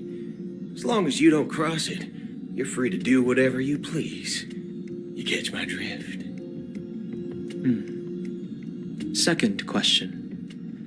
Why do you seek trouble with the Astral Express? I already said that I seek no trouble. I must go to Penacony for a matter, but I don't have an invite, and I can't even enter the family's hotel doors. If only I could borrow the Nameless's identity. The entire cosmos knows you're guests of the family. Aren't the Galaxy Rangers also esteemed guests? Well, you've hit the nail on the head. This is why I'm here. It's fine if I tell you. The Rangers are pursuing an imposter. A son of a nice lady posing as one of us. She's on Penacony right now. My informant is a memo keeper. She's the same as all mimetic organisms, appearing one moment and gone the next. She scares the fudge out of me. Still, she gave me some vital info. That Galaxy Ranger imposter. Who is it? Is that the third question? Is it a hard question? It isn't. Just that you might not believe me. That person calls herself Acheron. And according to our informant, she could be an emanator of nihility. That's impossible. That's what I said. Don't worry. When I first received the news, I had the exact same reaction as you. IX never gives anyone so much as a first glance, and that's perfectly normal. What reason would they have to bequeath strength unto mortals? Then you must know that emanators can also conceal their own identities, which, for many people, it's better that way. Otherwise, there'd be wanton bloodshed across the cosmos, or even, perhaps, turning their back on the path they're supposed to follow. I had the good fortune of running into an elation emanator. Its appearance was no different than that of those clowns. If it weren't through sheer luck that I got it drunk, I would have never known of its eminent status. Even in the purest hunt, you'll find the Xianzhou Alliance under the spotlight and Galaxy Rangers lurking in the shadows. Paths are inevitably concepts created by people and exist in planes beyond our understanding. To reckon that nihility emanators don't exist, well, maybe we just ain't nihilistic enough. So, do you understand now? Your companions are in danger, and it's pretty harrowing. If you don't want to believe me, you'd best send a message to them, but I'd advise you to move fast. We don't know what's happening in the dreamscape or how much of what the memo keeper said is true. And that Acheron, who knows what she intends to do?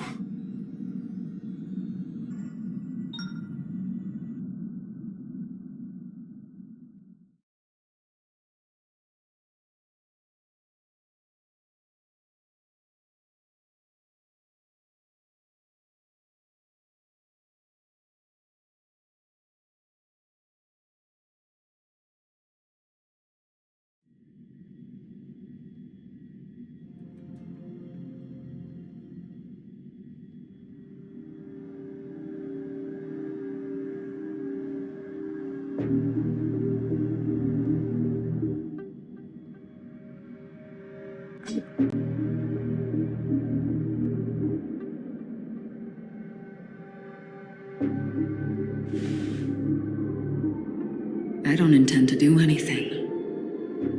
That's not up to you. Did you know? People who come to the land of dreams for the first time, they'll subconsciously stop to reaffirm that they're still walking on solid ground.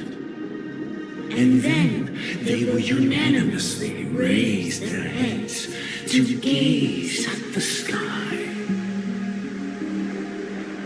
Be it reality or dream, staring at the sky is instinctual for humanity. Since the day that the golden hour was completed, it's always been there, watching over every single night of decadence. But now this night sky has been mercilessly severed, dyed with the mist of nihility. And this whole event happened within the course of a single slash of a blade. A single slash of a blade isn't really accurate. It was actually 2 blades, just that the second one was faster. That's not the point. Many guests who weren't supposed to be invited have gathered at this banquet. Even if the harmony is all-embracing, I have no choice but to show some of them the door. For the sake of Penacony and the peace. The planet of festivities has no place for you, a puppet of nihility. Those who live in the shadows do not bear the right to tread the illuminated stage. Speaking of living in the shadows, there's probably not much difference between us. It's only polite to reveal your true self, at least when speaking to others. Penacony's Dream Master.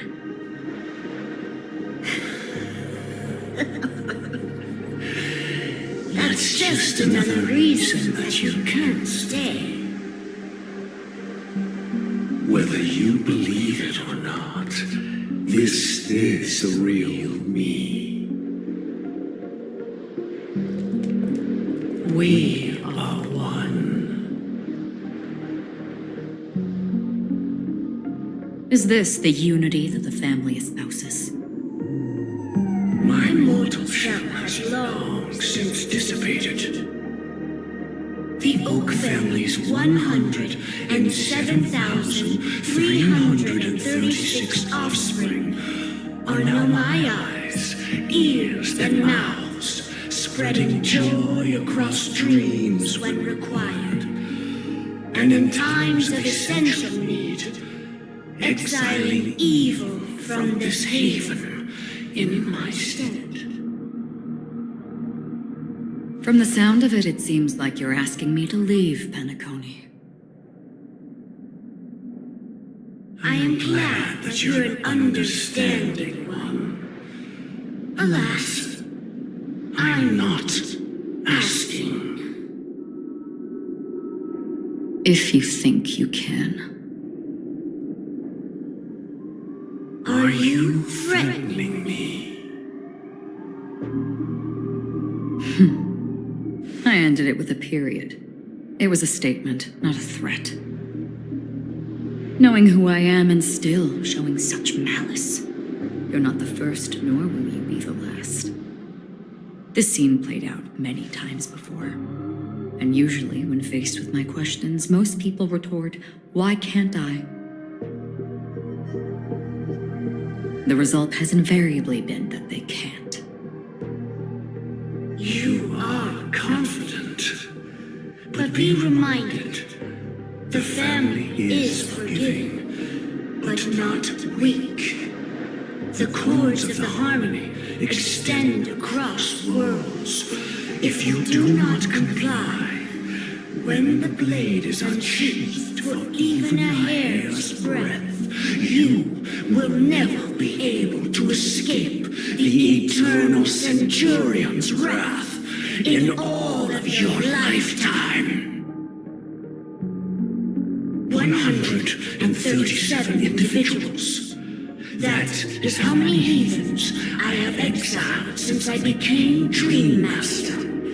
Among them were those who once severed my wings, and those who immolated my body.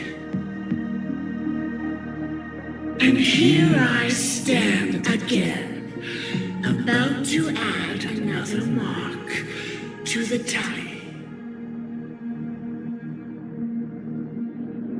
And you will die. I mean, all of you will.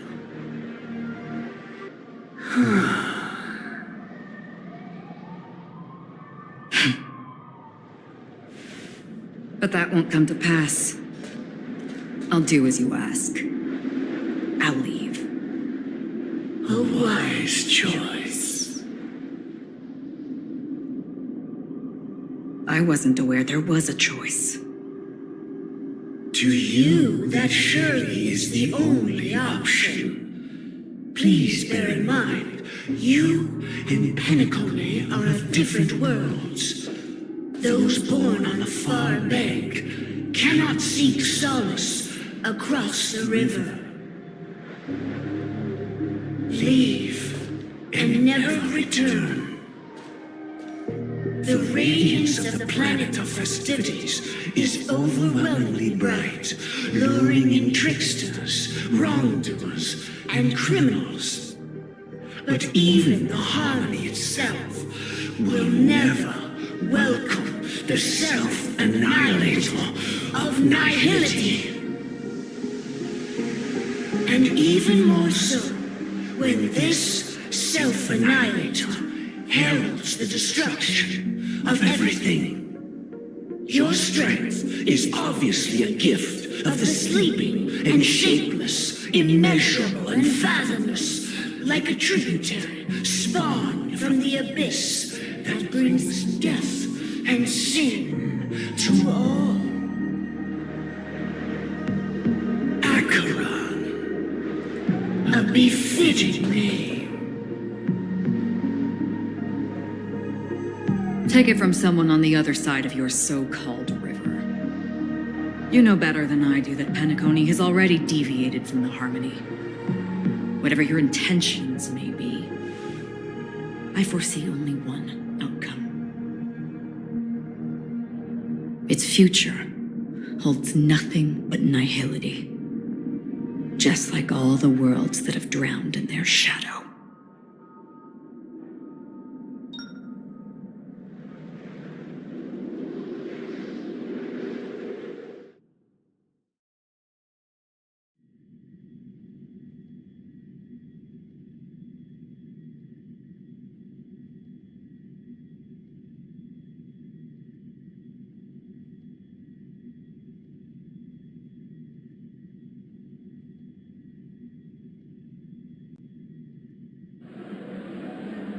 Attention, please. The unusual event that occurred moments ago was due to a technical malfunction at Clock Studios theme park. The family has promptly responded to secure the area, and we're happy to report that there have been no injuries. Oh, I swear that was no movie shoot. So many chips fell from the sky, and I even caught one of them. But it vanished in an instant before my very eyes. Excuse me. Are you talking about the Clock Studios theme park incident? Yeah, what about it?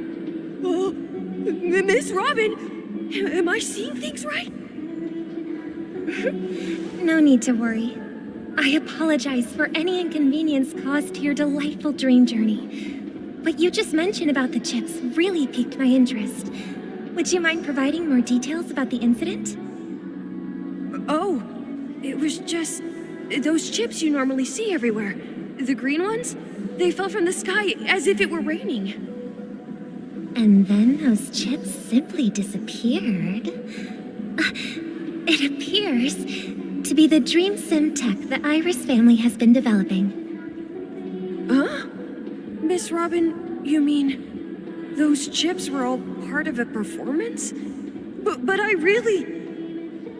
Shh. This technology hasn't been made public yet. It was originally planned to debut at the Charmony Festival, but it seems it's been leaked. Can you help me keep this secret? The raining chips were supposed to be part of my act. Oh, I see. Then it all makes sense now. I'll do anything to help make the Charmony Festival a success. Thank you. As appreciation, I'd like to give you a token gift. Oh, this button is... Press it at just the right moment in the celebration, and there could be an unexpected treat in store for you. All right, it looks like there are other guests who are also confused. I'll have to excuse myself. Please, enjoy the dreamscape. So many people talking about it. This commotion at the theme park definitely made waves.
Locked and loaded.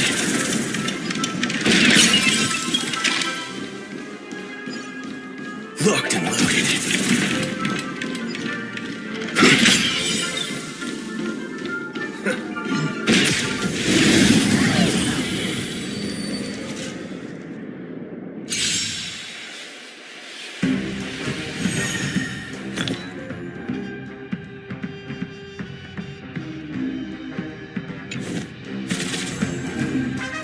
Waiting in line for a bullet?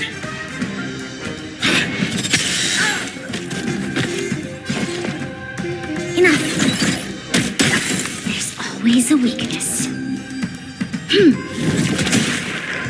Naughty children, don't let. You're in bad shape.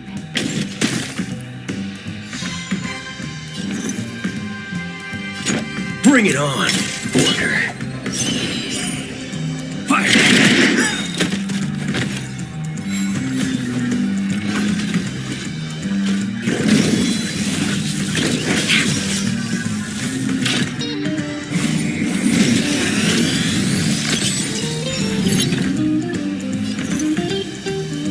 There's no reasoning with you bunch anymore.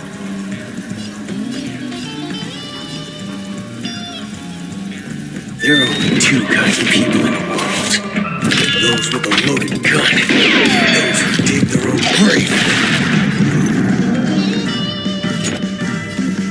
Let's do it. Fair and square. Draw. Oh! Enemy data secure.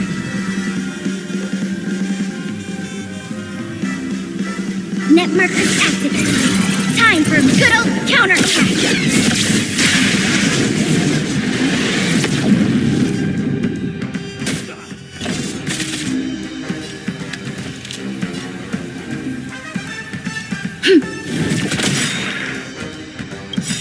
We've entered the storm. To guard and defend. Crush them! Time for a shot. Savor the vigor of it.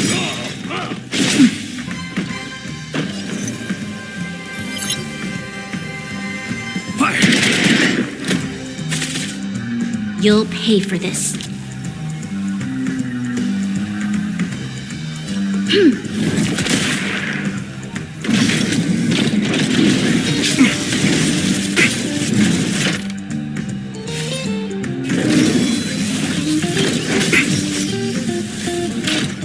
Enemy targets detected. Is that... Naughty children, don't listen. You're in bad shape. On my mark. Here stands the Superman Guard. This battle is unavoidable.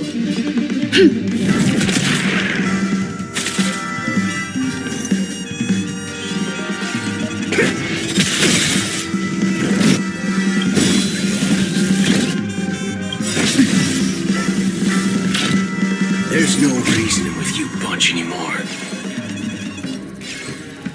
There are only two kinds of people in the world. Those with a loaded gun. Those who dig their own grave. Just in time. Just a little something. Think nothing of it. Assistance is timely. We have the upper hand.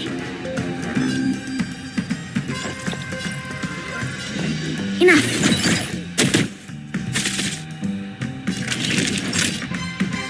Nap time. You'll pay for this. Evildoer.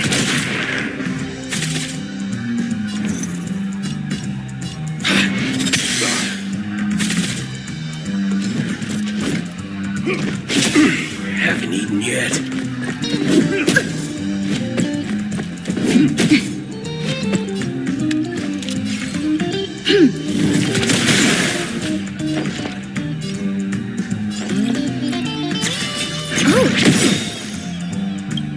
Enemy data secure. Net markers activated. Time for a good old counterattack.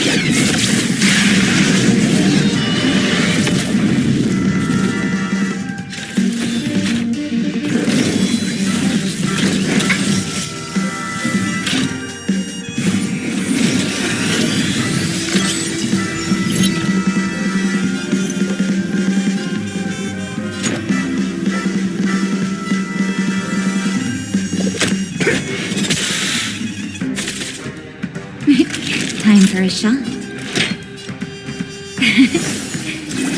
I'm guessing that wasn't for free. Stay close.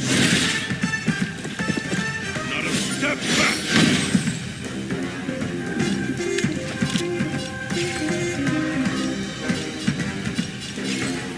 Evildoer. We've entered the storm. To guard and defend. Crush them!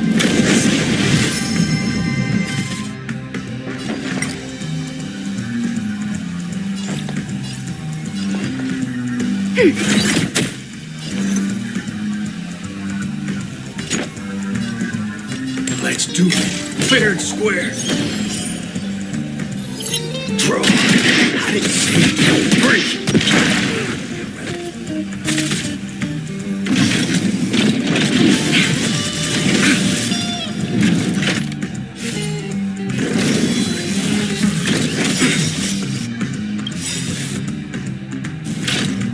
There's no reasoning with you bunch anymore. There are only two kinds of people in the world. Those with a loaded gun, and those who dig their own grave.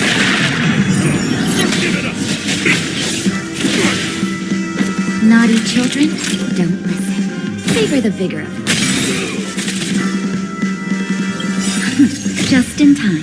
Just a little something. Think nothing of it. Assistance is timely.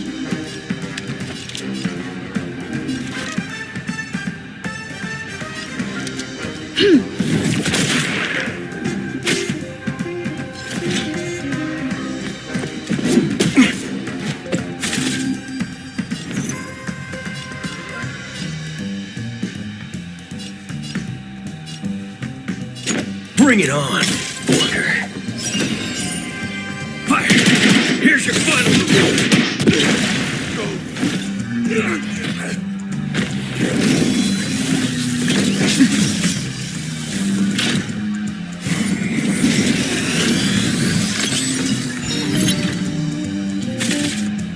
Commencing support.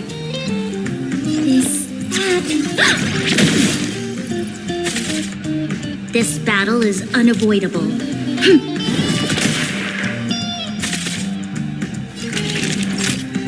You're in bad shape.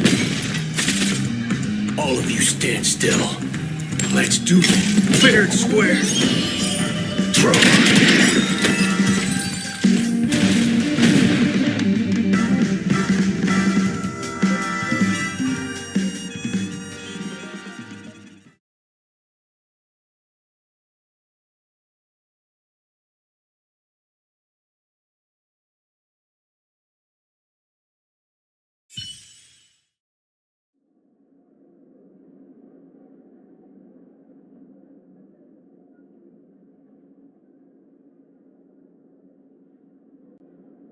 So many people talking about it. This commotion at the theme park definitely made waves.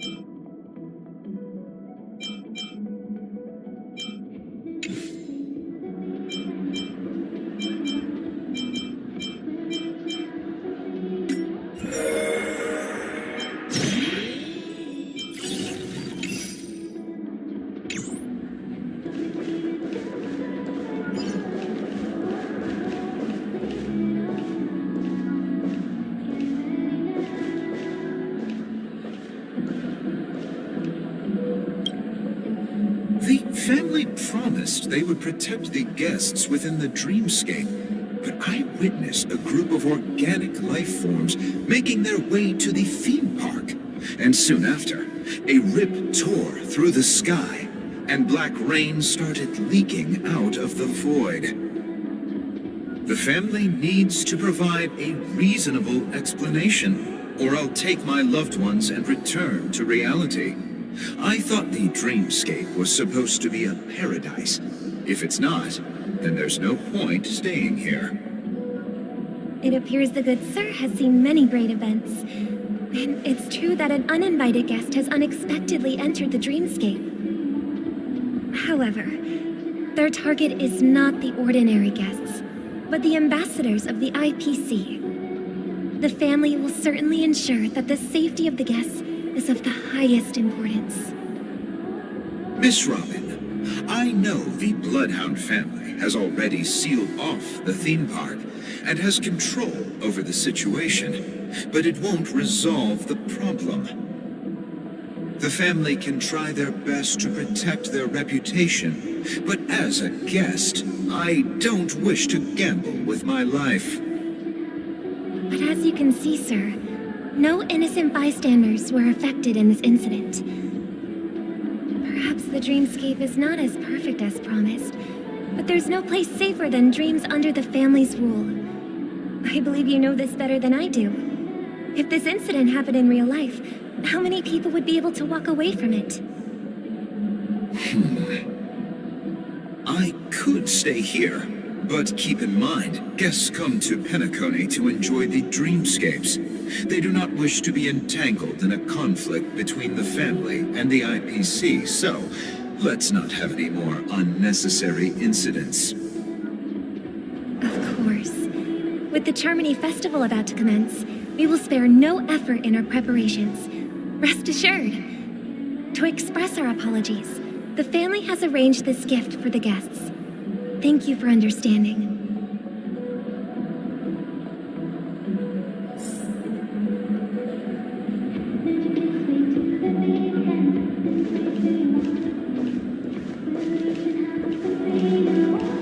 You've had quite a bit to drink. Sure you're okay? It doesn't matter how much you drink in a dream. Hello. May I ask what happened here? Nothing to be worried about. There's been a small rehearsal mishap at Clock Studios theme park. Please stay calm. Hey, are you a fool? You don't even recognize Miss Robin? Who you think you're talking to? I'm sorry. I've just been transferred to the Bloodhound family, and I'm still not too used to working on the streets. I didn't realize it was you. I'm so sorry. Hey, don't sweat it. You guys have a tough job. I know how it is. How's the situation looking? Oh, we've sealed off the theme park. Most guests are used to bizarre phenomena in the dreamscape, and so far, no threats have been detected. We can expect order to be restored soon. Rest assured, Miss Robin will intensify our patrols to ensure that no incidents occur. I trust you guys. But regarding what happened in the theme park, what do you hounds think about it? It's okay. Feel free to speak your mind. Well... Actually, I was there shortly after it happened. Is it true that the IPC's ambassadors came with ill intent? And that Galaxy Ranger who easily cut through the sky? Miss Robin, tell you the truth, everyone's been talking about it. The myriad factions on Penacony have already been causing unease for everyone. Thank you all for your loyalty towards the family. The planet of festivities has indeed run into some trouble. The representative from the IPC, he's trying to regain ownership of Penacony and is prepared for a hostile takeover. Of course, the family did not agree. The results of the failed negotiations is as you see it now.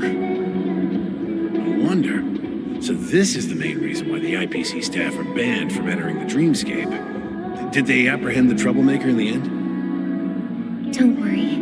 Mr. Sunday is currently tracking his whereabouts, and he'll have something to show for it soon. However, given the situation, the IPC surely won't let this go easily. Therefore, we are relying on you hounds to maintain the order and stability of the dreamscape. Please Be assured, Miss Robin, we take our orders seriously. We won't let those IPC cronies get away with this. Thank you for your hard work. If there are any other members who still feel uneasy, please tell them on my behalf that protecting the dreamscape requires everyone's help. This is a small gift prepared by the Iris family for the guests. There's one for you too. Please, open it at the Charmony Festival for an unexpected surprise. I can't believe I received a gift from Miss Robin. It feels like I'm dreaming. Wait, I am in a dream. If trouble comes knocking on our door, we're not afraid to go to war. Rest assured, the Dreamscape's peace will be protected by the Bloodhound family.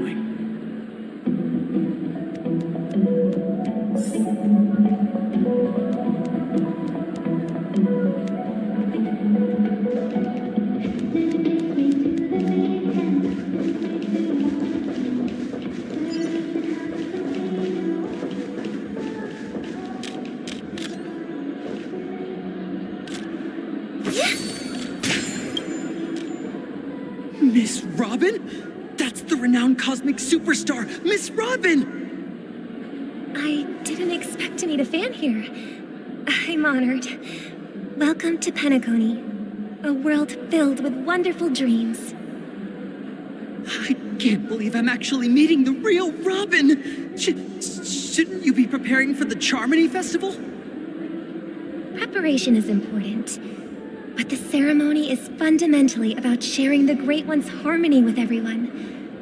If there's a chance to sing with everyone, I will not refuse. Regarding the recent mishap, I understand it negatively impacted some of our guests. As a member of the family, it's only right for me to come forward and offer my apologies to everyone. But, are you sure it was actually a mishap? Everyone saw those chips descending like rain and the red light tearing through the sky. Claiming it was merely special effects seems a bit far-fetched. Plus, I met that generous gentleman. He looked really out of it and kept talking to himself. Is this also part of the performance? Everyone, please do not panic.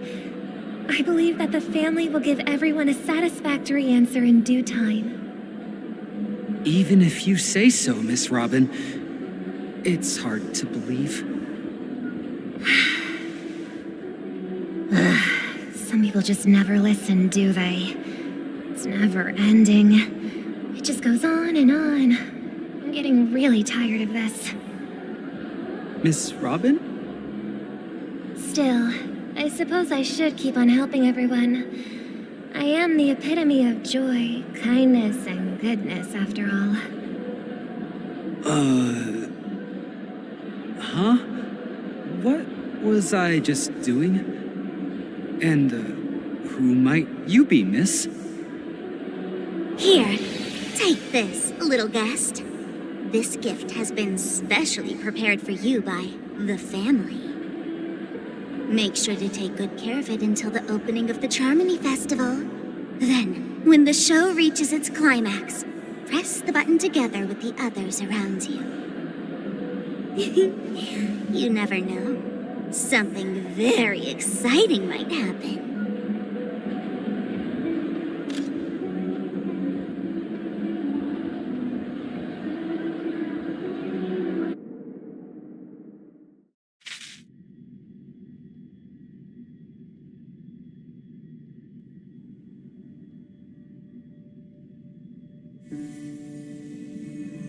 We're back to where it all began.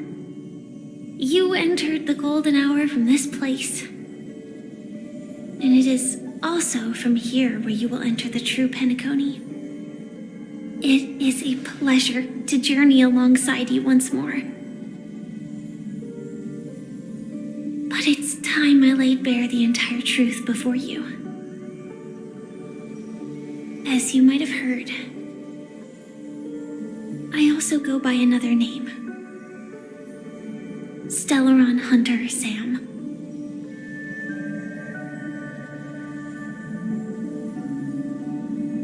I'm I'm fine. Sorry, I hope I haven't scared you. I know you have many questions. Do you remember when we encountered death in that strange dreamscape? When I was caught by that meme? In that instant before it killed me? I saw the reflection of another dreamscape in its ghastly pupils. So, following the clues in the script, I came up with some theories about the meme. That's why I instructed Silverwolf to issue invitations, drawing everyone to the Dreams Hotel. I intended to call upon death before you arrived, to solve the riddle using more direct means, and then invite you to join. However, contrary to my wishes, I couldn't defy the script. And I didn't get a chance to explain it to you. It is how you see now. I was impaled by the bladed wings of death. The heavy pressure of concentrated memoria miasma exploded in my mind as if it was actually reality. But after the momentary numbness subsided, I found that my body was absolutely unscathed. I was still alive. And it was just as I thought. I had arrived at a place starkly different from this beautiful dream. Beneath the dreamscape of Penacony lies another, more chaotic, more primal memory zone. Its name? Land of the Exiles. And so, then I returned to the hotel in the dreamscape, hoping to tell you of its existence. Yet I could not reveal my own identity. So, I could only divert your party's attention and lure you away from the battlefield. And after all my attempts proved futile, it wasn't until not long ago when a crimson blade of light shattered the high wall of the dream, causing you all to fall far into the abyssal depths of the dreamscape, that I was able to awaken you and your companions one by one. And that's it. That is all that's happened so far.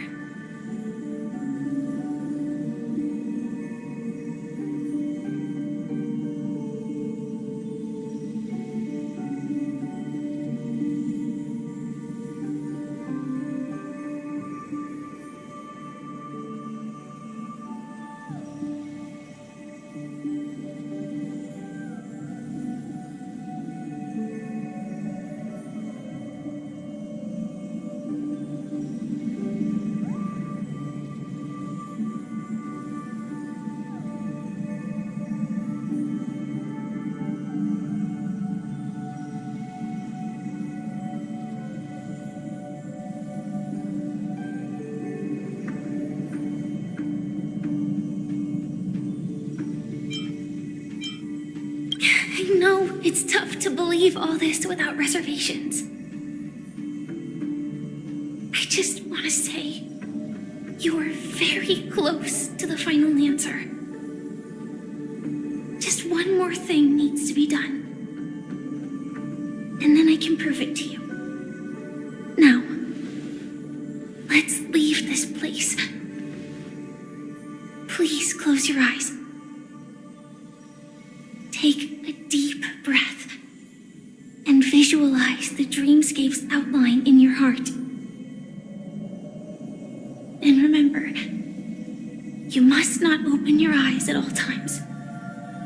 3, 2, 1. Don't be afraid. The one who has come to greet us has arrived.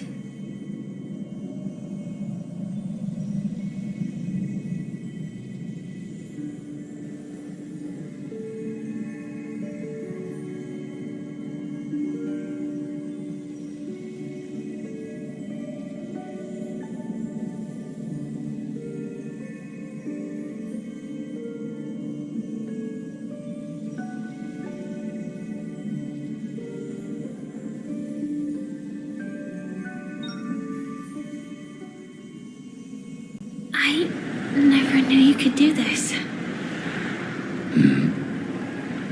Do you have a driver's license? I do. That is surprising. Why? Because this is Japella, the city of sins? No, it's nothing. I'm just thinking that you haven't slept in 20 system hours. Are you sure you're okay? I'm fine. I'll survive. Same goes for you. I'm not so sure about that. Slow down a bit. Infiltration is over. Feel free to activate Sam anytime you like. There's still some time before the next part of the script unfolds.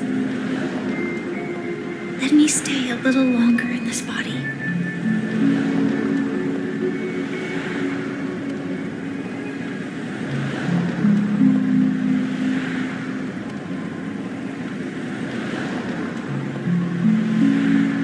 Such a long tunnel.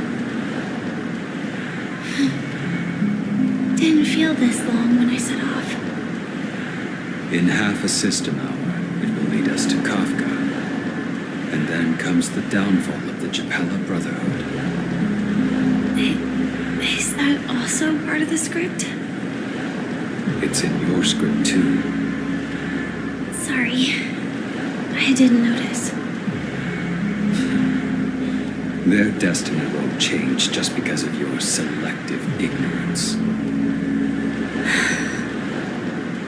I told you before, it's a bad habit. What about you then? Is this the moment you finally find the death you've been looking for? As always, it's a blank slate.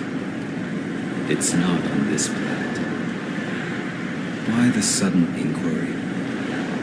Because I'm currently in a car with a sleep-deprived driver. I just want to get there in one piece. This car has full self-driving capabilities. I'll just put my hand on the steering wheel. Will that do? Hey, don't take everything so seriously. Elio would always say there's only one type of destiny. The inescapable type. He can see the future, and we, likewise, are aware of our predetermined end. But before that moment arrives, we can still choose what we do. We all have this right, don't we? After today, Japella's name will disappear from cosmic history, and the Everflame Mansion will take its place. In the not-too-distant future, you'll receive an invitation. That's your next stop. Land of the Dreams. Penacony. I hope you find whatever you seek there. Be it answers or salvation.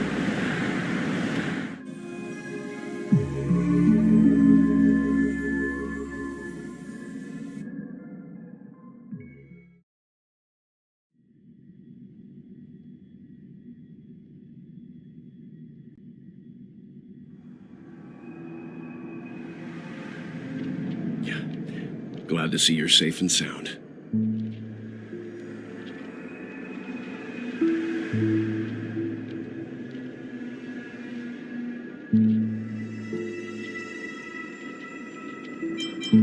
Close your eyes. This is the answer. Isn't it incredible? The monster that we have always known as Death is actually the guardian of the land of the exiles. It abides by a certain rule, abducting people from their dreams and bringing them here. The question that has been perplexing us, does death really exist in the dreamscape, appears to be a cognitive trap. It was laid by those orchestrating events from the shadows to cover up the truth behind the disappearances and the existence of this fortress known as Dreamflux Reef. Every emergence of that meme is related to the Watchmaker. Since Dreamflux Reef is where it brings its captives, it's likely that many of our long-standing questions will be answered in this place. The atmosphere here is starkly different from the beautiful dream. There are no regulators here like the family. And they all look like they're mildly dazed. But from the whispers of the residents, they've heard a familiar name. Gallagher. It's that man again. Always in the right place at the right time. Though that does save us the trouble of looking for him. Himiko and March have already made a move. Get ready. We're about to set off.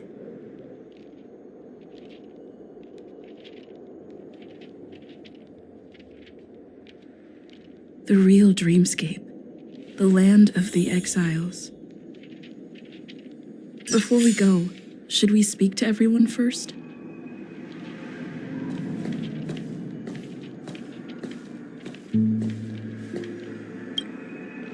I'm really sorry for waiting until now to tell you everything.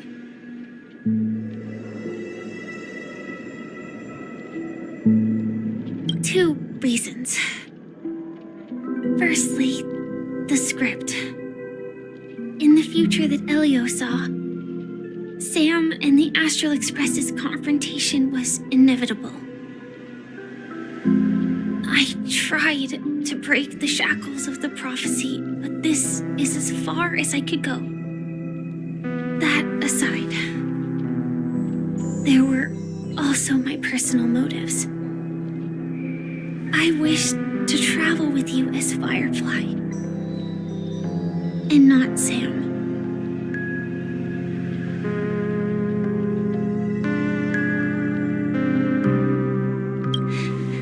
Thank you.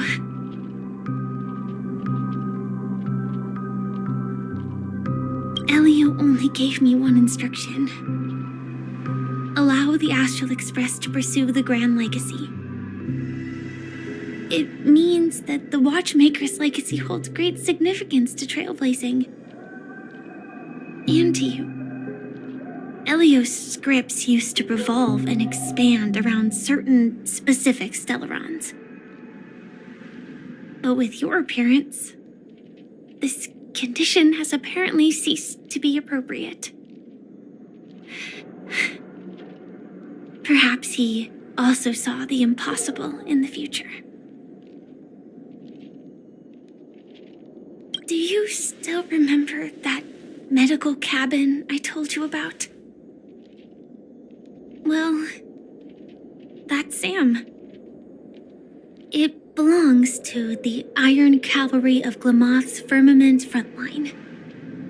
A Firefly Type 4 Tactical Heavy Assault Mech. It is the cradle of my vitality. And the meaning of my birth. And for the longest time it was how I should have looked to the rest of the world. The timescale of Dreamflux Reef differs from reality, so we mustn't lower our guard. You're sensitive to Memoria. A slight misstep, and you could get lost in this memory zone.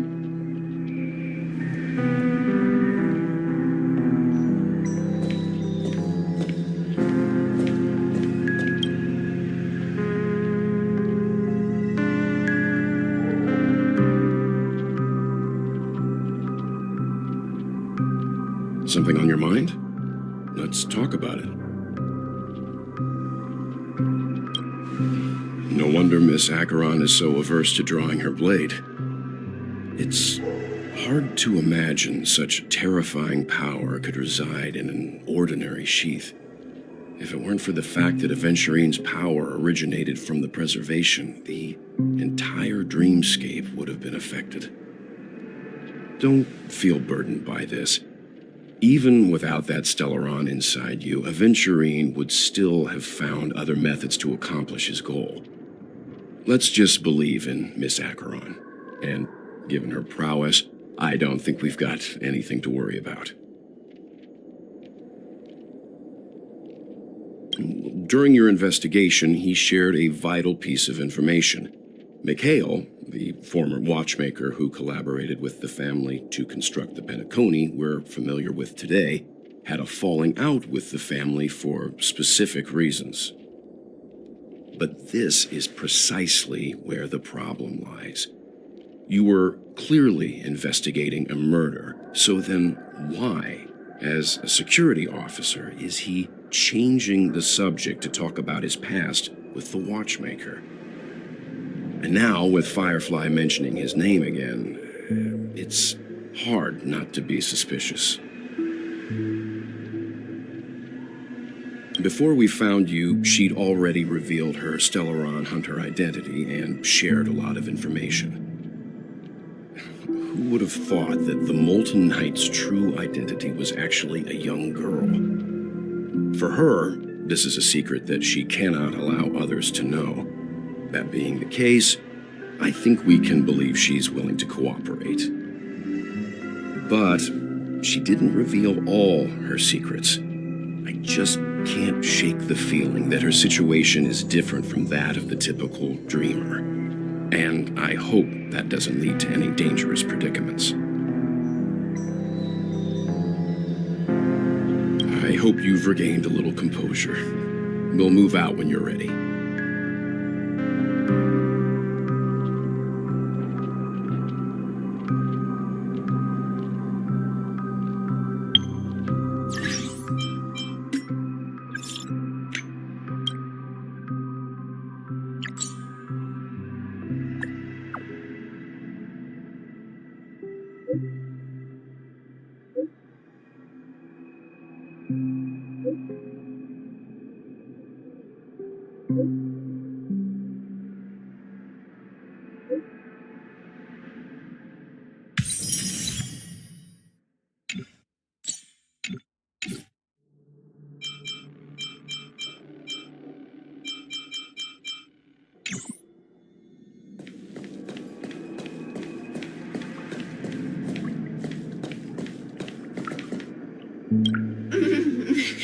Welcome to heaven. Dreams, true or false, all are ephemeral.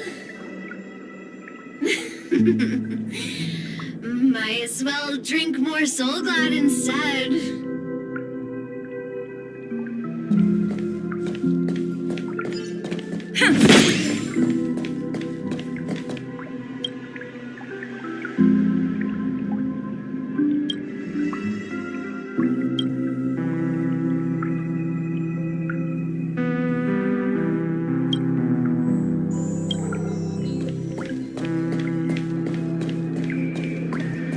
Keep going straight down this alley, and it'll lead to an elevator. It'll take us to the center of the land of the exiles.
Friend from a distant land. I hear the Watchmaker's legacy is right here.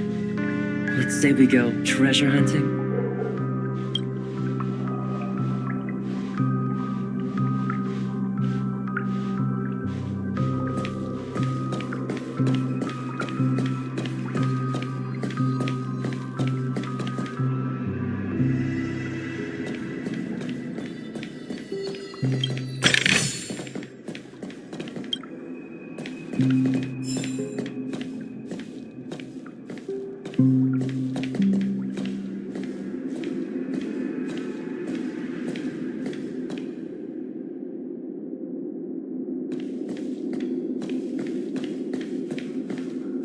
What a huge clocky. Looks like the Watchmaker also left his mark on Dreamflux Reef.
atmosphere in this fortress is pretty different from that in the beautiful dream. When I first saw it, I was in awe too. The sky here, it's like a reflection of the 12 dreamscapes. What's even more bizarre is that this place is also separated into trade and residential areas. The layout may be simple, but the facilities are very comprehensive. It seems that there are quite a number of people living here. Though both dreamscapes have distinct styles, the architectural designs are quite similar. Works of the same hand, perhaps. Hard not to speculate on the connection. But there's no point in overthinking things. Let's meet up with Himiko and the others first. Take a right turn at the end of this road and you'll reach the trade district. There are more people there, and perhaps someone knows where she is. Not coming with us? The Astral Express likely needs room for some internal deliberation. In the meantime, I'll try and locate Gallagher. Sure. Let's reconnect later. Letting her go was the right decision. Further observations are needed before we decide whether to trust her. But first, there's someone I need to talk to. Let's go. I'm sure you've already noticed him.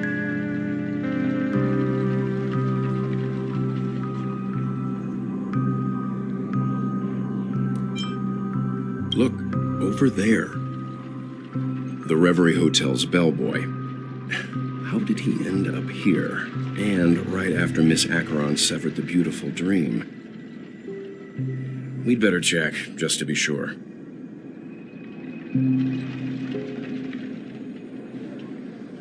For me, and perfectly legal for me to stay in.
You're the guest from before. We meet again! And a new friend. Forgot to introduce myself. I'm the hotel's bellboy, Misha. Hello, Misha. I'm Welt. We met in a dream. Oh. And who might this be? Tick-tock! Old friend and new friend! Let's high-five!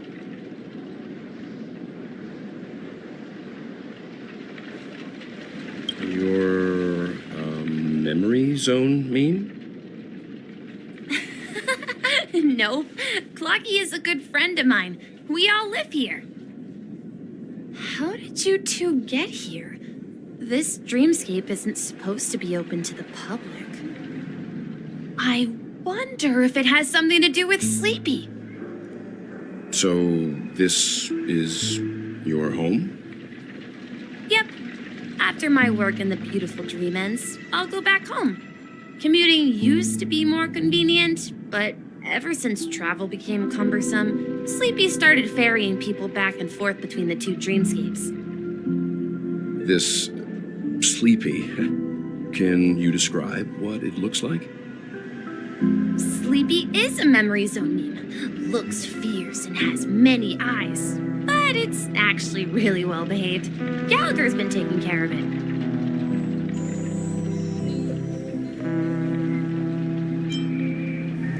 Based on the description, that meme is indisputably death. A nightmare for the family, but for the people who live here, well, that couldn't be further from the truth.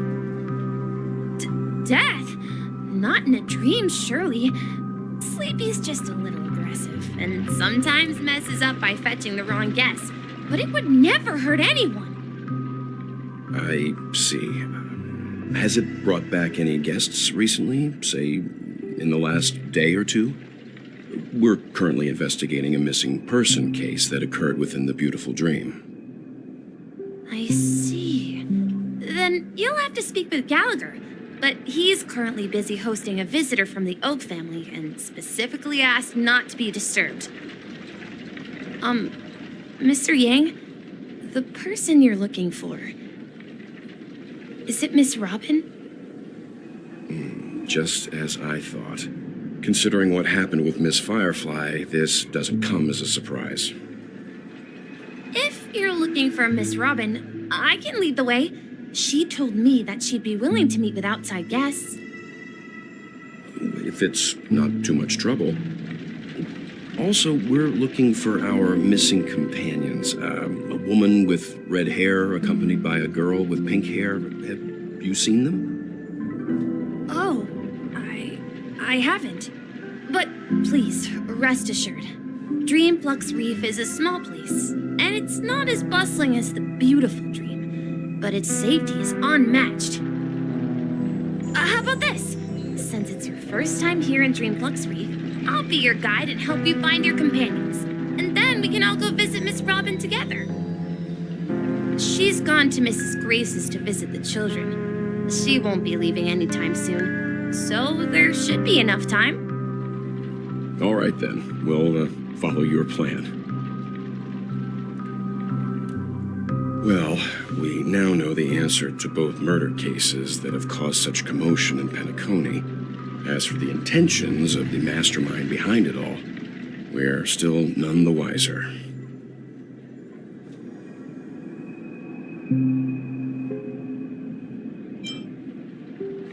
Yes, and I believe their relationship with Gallagher may run deep. Why else would they be so clandestine about their discussion? Regardless, we have to find Gallagher. Say, you mentioned before that you saw a clocky that only you could see, right?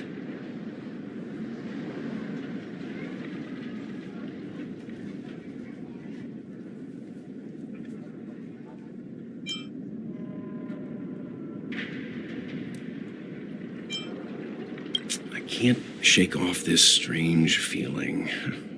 Am I really still so young at heart? Forget it. It's not important. We'd better just follow Misha.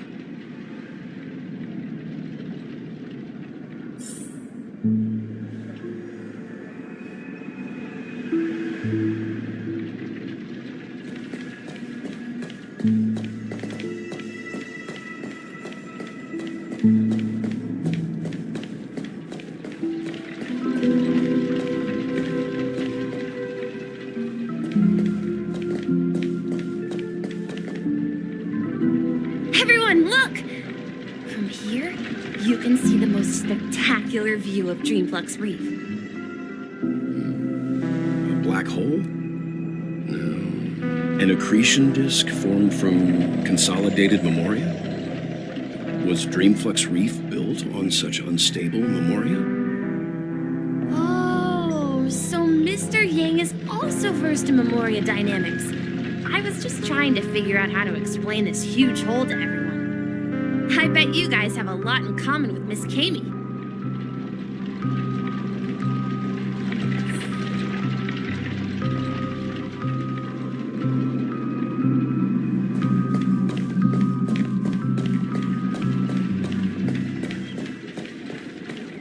Look, there she is.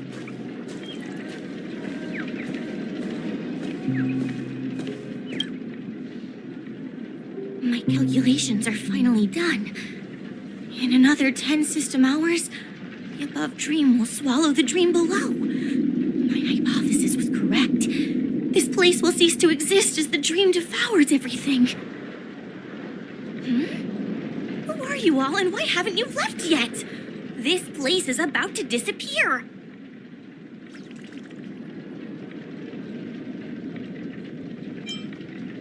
I'm Kami, a dreamscape surveyor specializing in memoria dynamics, and this is my life's work that I'm researching.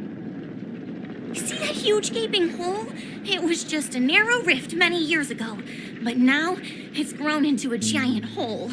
The surrounding memoria has been flowing towards the other end of the hole at a constant velocity, slowly but surely.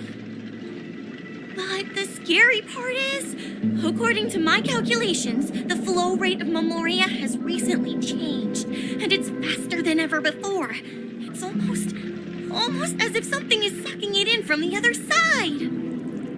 By constantly improving upon Madame Rosalina's memoria measurement method, I've finally obtained accurate results. After 10 system hours, the Dreamflux Reef will cease to exist. Just like the melting of glaciers, everything will crumble and disintegrate. The dreams on that side of the void will fuse into one. Please don't worry. This sort of thing has happened many times before. Miss Kami isn't a bad person. She's just a bit lost in her own world. She'll probably realize she's wrong soon enough. You don't say. There was something else that piqued my interest. Who is Madame Rosalina? Oh, her too? Or are you also a fan of Memoria Dynamics? We're very interested in Madame Rosalina's achievements. Could you tell us a little more about them? Why, of course! She's an excellent scholar of Memoria Dynamics, and the first person to apply Memoria rate measurement methodology on interstellar travelers. Regrettably, due to the presence of the Garden of Recollection, ordinary people don't pay much attention to the nature of Memoria. She departed this world without much fame, leaving only a few thin journals behind. I came to Penacony to learn more about my idol, and went to great lengths to seek out Dreamflux Reef, all because this is her final resting place. Prodigies always meet their demise prematurely. If only Madame Rosalina had more time, she would have discovered a way to reverse the flow of Memoria. I felt it. The source is in the golden hour. There is a certain anomalous presence stirring the currents of the memory zone. I must uncover more concrete proof. I must convince everyone. Does the name Madame Rosalina sound familiar to you? That's right. It seems like she did a great deal of research and calculations in Dreamflux Reef before abruptly passing away. Miss Katie regularly mentions her. I hear Madame Rosalina passed away during the prison war. She could see the Penacony of today. Its people building homes in the memory zone. I bet she'd be really happy. Perhaps. Our destination is the commercial district. That's where the largest crowds gather in Dreamflux Reef. We might be able to find the others there.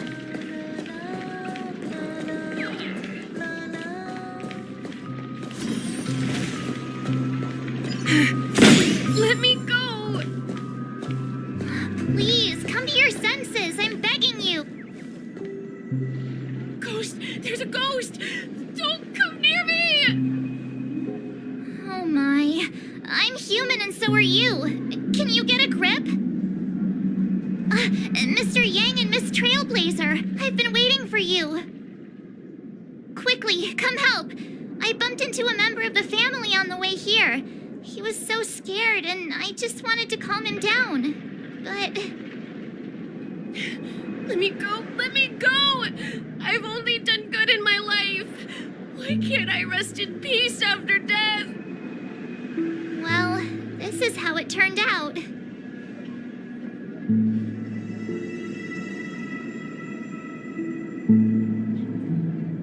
Ha ha, you're a regular comedian. He thinks he's dead. Although, when I first fell in, I also thought the same. Dear guest, this is not the afterlife. This is Dreamflux Reef. That's right. Did you hear that? Repeat after me. Dreamflux Reef. You're talking to someone invisible. If I'm not dead, what am I? I shouldn't have pushed my luck and tried sleeping in my dream. Curiosity kills the Papeshi.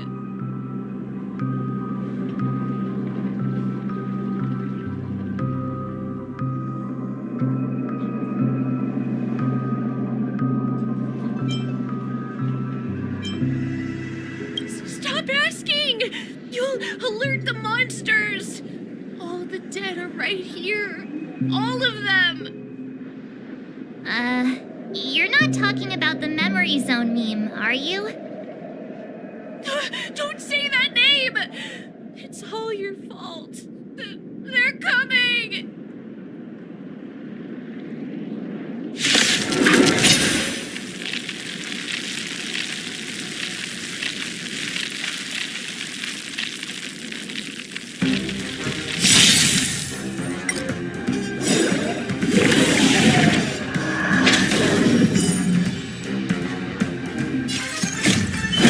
Flaming lance! Forward!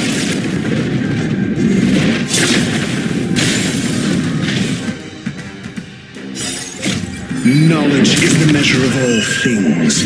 It reveals truth and falsehood. Indestructible.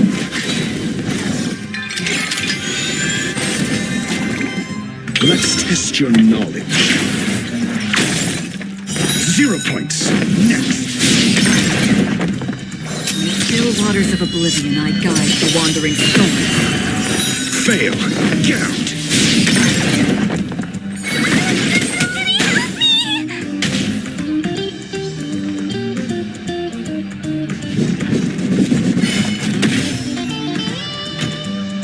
Never stop thinking.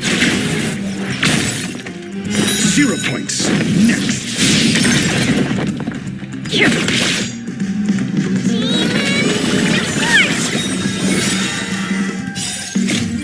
Move aside, amateurs. Fiends or devils, I'll crush them all. Fraction! Defend the weak. Flaming lance! Forward! Think.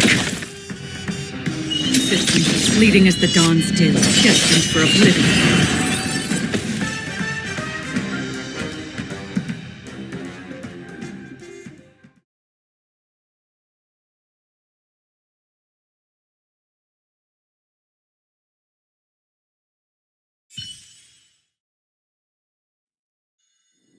He passed out. His intense negative emotions attracted the nearby memory zone memes. I see. But why aren't the other people around here scared? Unlike in the Sweet Dream, people here don't see memory zone memes as dangerous monsters. And even if they pose a threat, people can easily escape by forcing a wake-up call. But we can't just leave this man here. Can we take him somewhere safe?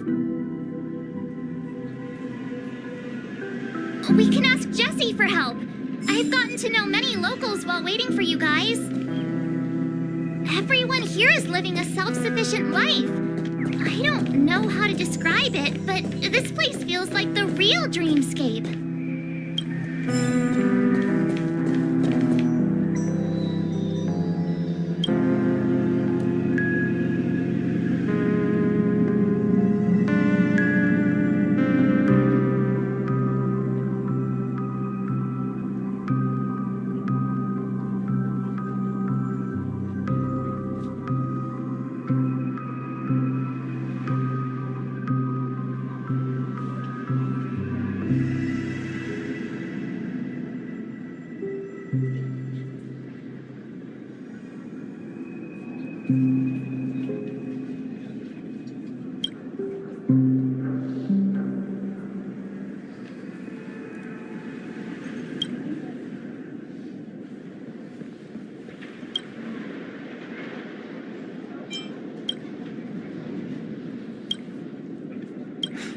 Why won't anyone believe me?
At this rate, the family will be done for. Done for!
How about a little impromptu concert just for you?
I knew you couldn't hold your liquor. Tried to warn you, too.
evening, Jessie. Is it evening? Welcome, Miss March. Who might these be? These two are my friends. As for the man lying on the ground, he's a scaredy cat who fainted from fright.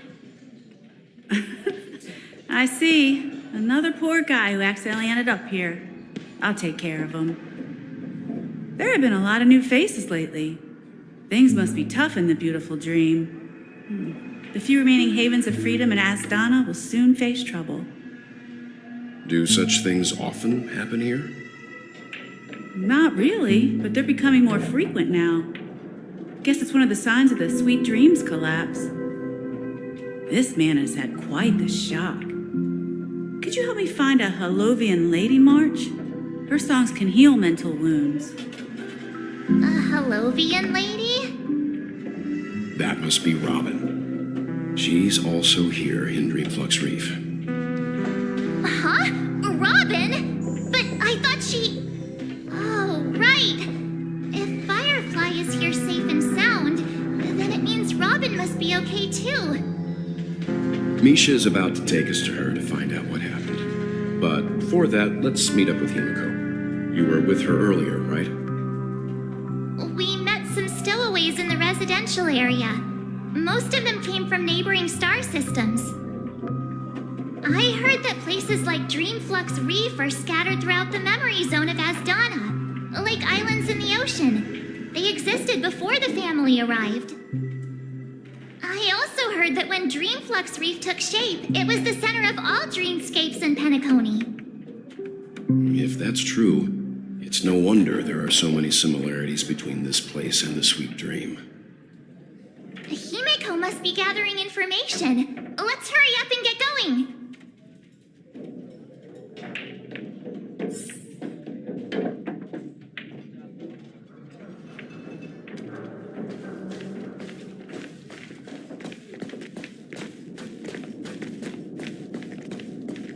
I knew you couldn't hold your liquor.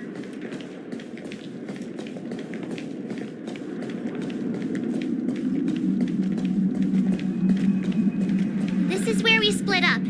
She can't be too far away. So that's how it is. I never imagined we'd gather the remaining details here. To borrow Gallagher's catchphrase, what an unpredictable twist of fate. Himeko, here they are. Ah, perfect timing. Now that everyone's here, I'd like to introduce everyone to Micah, who's partly in charge of the Land of the Exiles. Micah, these are my companions. It's a pleasure to meet the Nameless.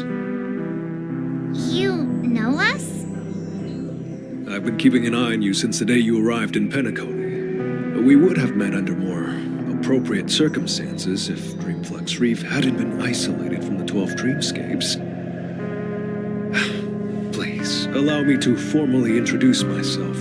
I'm Micah, the Gravekeeper of Dreamflux Reef. Gravekeeper? Life in Dreamflux Reef is pretty liberating. Everyone here mostly keeps to themselves, without meddling in others' affairs. My daily task involves cleaning a few tombstones. You're too modest, Micah. When lost dream chasers stumble upon this place, you're the one who takes care of them, guiding them back to the Sweet Dream, or showing them how to survive the wild dream chaos.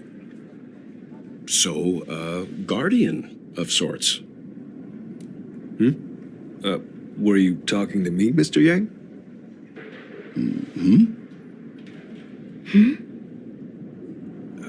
On that note, Mr. Mika, which tombstones are you referring to? We didn't come across any graveyard when we arrived. They're actually just symbolic stones. But since you're curious, Mr. Yang, I'll take you there. I have a feeling you might find something of interest there.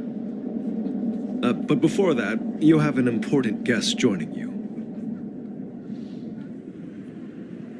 An important guest? Who could it be? This way, please. The roads here in Dreamflux Reef are a bit run down, so watch your step.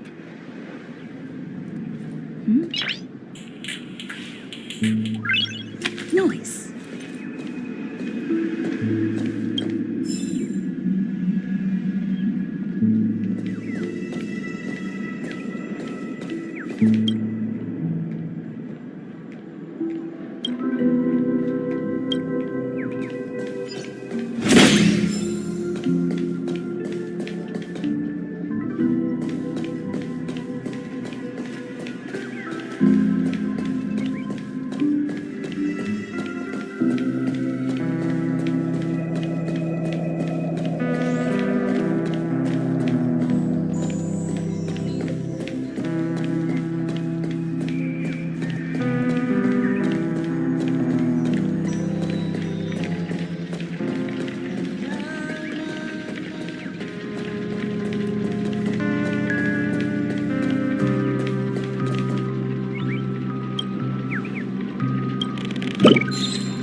I'm just a wallflower.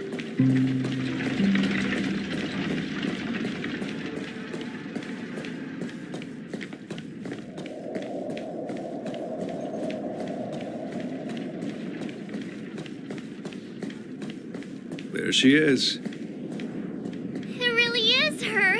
Miss Robin!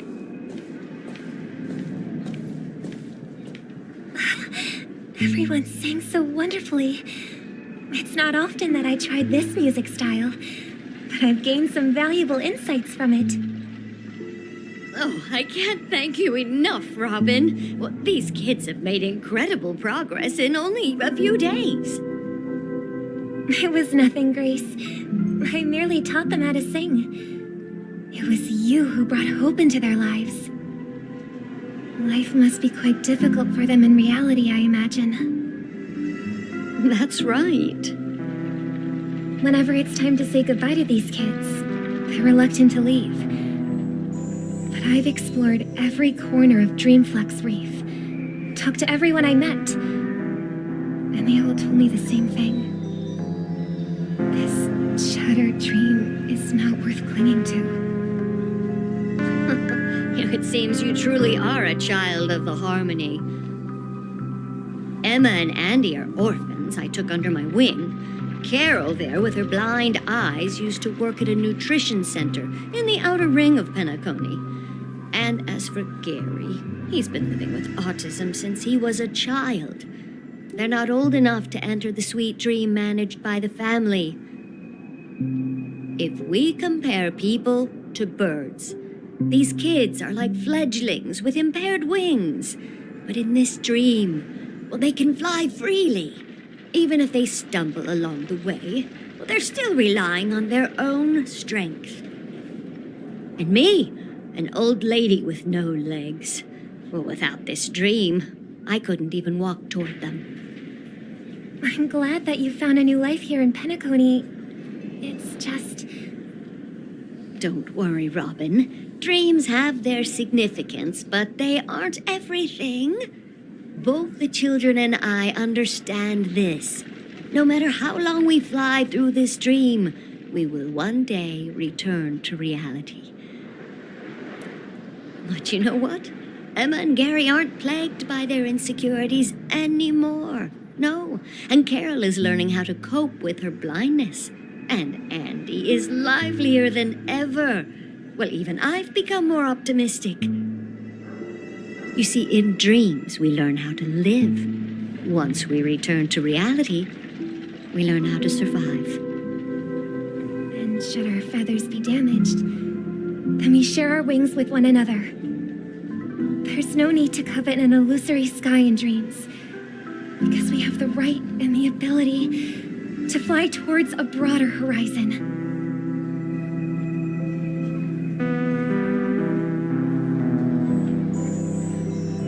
It's a relief to see you safe and sound, Miss Robin. It's nice to see you all again, Astral Express crew. I heard my disappearance caused quite the commotion out there. I'm really sorry about that. Since you're here, can we assume that you're fully aware of the situation in Penacony? Ever since I returned to Penacony, my voice started to change, until it gradually faded away. At first, I thought it was a temporary ailment, perhaps due to having been away too long. I thought maybe it just takes some time for my body to acclimate to the high concentration of Memoria and Asdana. But now it seems the root of the problem goes way beyond me. There are elements around me that don't align with the harmony. Losing my voice is just one of the signs of the Sweet Dreams collapse. The Sweet Dreams collapse. That memo keeper mentioned the same thing. So it's real. While I was away from Penacony, the boundaries of the 12 dreamscapes kept expanding outward. But whenever I mentioned the anomalies in my dreams, the family heads refused to talk about it. Only my brother was willing to respond. Later, I discovered the secret letters from the IPC ambassador, which further convinced me that there are hidden secrets beneath the surface of Penacony. So, following the clues in the Oak family's dossiers, I found my way here. The land of the exiles, concealed by the family under the guise of death. A dream within a dream, where Penacony's past is buried. Hearing you speak, it sounds as if your voice has made somewhat of a recovery. I hate to admit it, but the harmony in this place resonates more broadly than within the Sweet Dream. It's regrettable, but the family has experienced betrayal. The traitor, or traitors, abandoned their original principles and, using the name of harmony, exploited people's weaknesses to turn Penacony into the planet of festivities, trapping everyone in the illusion of the Sweet Dream. This is not the strong defending the weak, but rather the strong exploiting the weak. A world without equality won't ever be favored by the harmony. And naturally, those voices blessed by them have lost the ability to sing. Could there be another force influencing the family's shift in philosophy, Miss Robin? Considering what happened with Acheron, it's difficult to conceive of another entity within the realm of the harmony capable of influencing everyone. Unless a power surpassing that of an emanator is involved. I'd heard about what happened to the Cienjo Alliance, but as far as I'm aware, the family hasn't faced any such external interventions. Who knows? Perhaps I've just been away too long and missed something. Regardless, I cannot accept my home is moving towards the very opposite of what the harmony represents, while still claiming to uphold it. I must uncover the reason why Mikhail cut ties with the family, and who exactly it was who betrayed us all. Do you remember our arrangement, Mr. Micah? Well, here's my answer. I've decided to forgo my role and never step foot on the Charmony Festival stage again.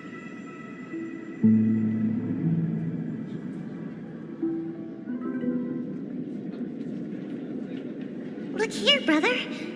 A little bird. Looks like a fledgling Charmony dove. But Charmony doves don't live here. So how did this little bird get here? Maybe its parents abandoned it? It looks weak and frail. Why don't we find something soft and make a nest for it? This place is too dangerous for a fledgling. Let's take it with us. We can put it on the wooden shelf in front of your window. Okay. A bird like that must have a beautiful singing voice. But where will it live? I'll ask the family head to build a cage for it. A cage? don't have the freedom to fly, right? Let's see. What is it that has captured the attention of the two best interpreters of the Great One, to the point that they've forgotten how to enjoy their dessert? Oh, poor little thing. Doesn't look like it's doing well. Do you want to rescue it? I do. But I don't want to lock it up in a cage. Why? Even if it's small and not fully feathered and can't sing, it didn't come into this world just to be locked up in a cage. Birds. They should be flying free in the sky. That's quite the romantic idea. And what about you, a young scholar? Do you agree with your sister? I think she's right. But if we leave it out in the wild, it won't survive for more than a few days at best. Ah, I see. It seems our little scholar is still a bit unsure. Well, let me tell you youngsters a story. As you probably know, Charmony doves can fly through the air. When they fly really high, the friction caused by the flapping of their feathers against the atmosphere creates amazing lights so that they look like shooting stars. We've seen this spectacle so many times that we think it's just something they can naturally do. But that's not the truth. Their radiant display is the result of countless struggles against nature over generations. Their ancestors were too weak to survive on the ground, so to escape predators, they started seeking new opportunities in the air. After countless attempts by many generations, one of them finally figured out how to fly.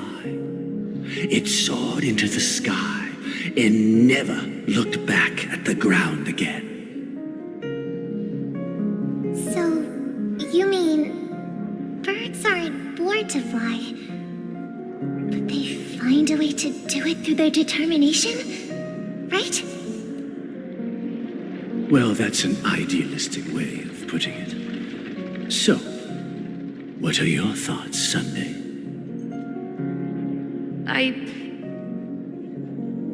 I think people believe birds are meant to fly because they've never seen those birds crashing to their death.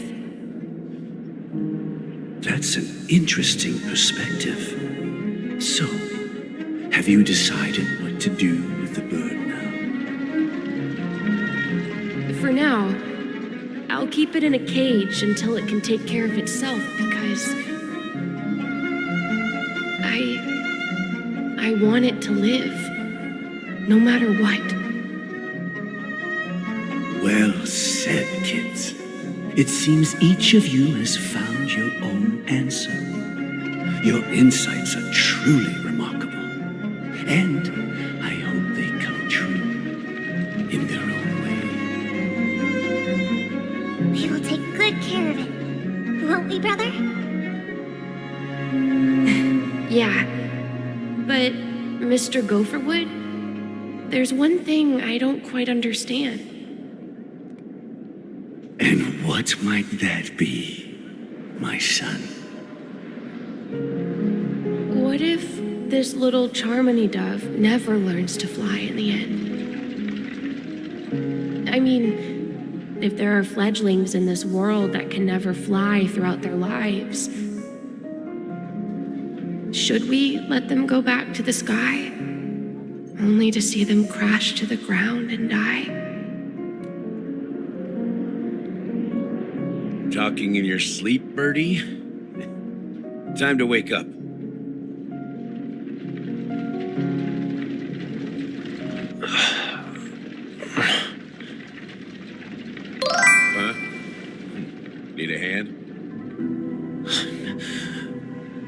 still alive? Yeah. Happy about that. Where is Robin? Tell me. Now. I knew that was going to be the first thing you'd ask. Don't worry, your sister is here, safe and sound. She's probably walking around the streets now. If I were you, I'd be more worried about myself. After all, right in front of you is the guy who just stabbed you in the chest with a dagger. If you wanted to kill me, you wouldn't give me the chance to speak. Just tell me your demands, lackey of the Watchmaker. So, you figured out who I am, huh? No wonder you had the guts to go against the Dream Master and the Four Families. Looks like I made the right choice. Choice? You are aware of my plan and see through my act. Time is running out, so let's drop the charades. I'm suggesting we cooperate. Cooperate? What makes you think I'd cooperate with you? The fact that the famous Robin has chosen my side. Plus, some clues about a traitor and a bright future for Penacony. Any of that catch your interest? I find it hard to believe a man who's full of deception. Fine. You don't have to trust me. What you should trust is the sense of justice inside of you. Show me Robin first. All right, as you wish. Here she is. Huh? What's your trick this time? Just kidding. I mean, this lady will lead us to Robin, right? And the crew, too. There are too many people who you owe an explanation. That'd be great. Please follow me, Honorable Oak Family Head. Now, all the actors are on the stage.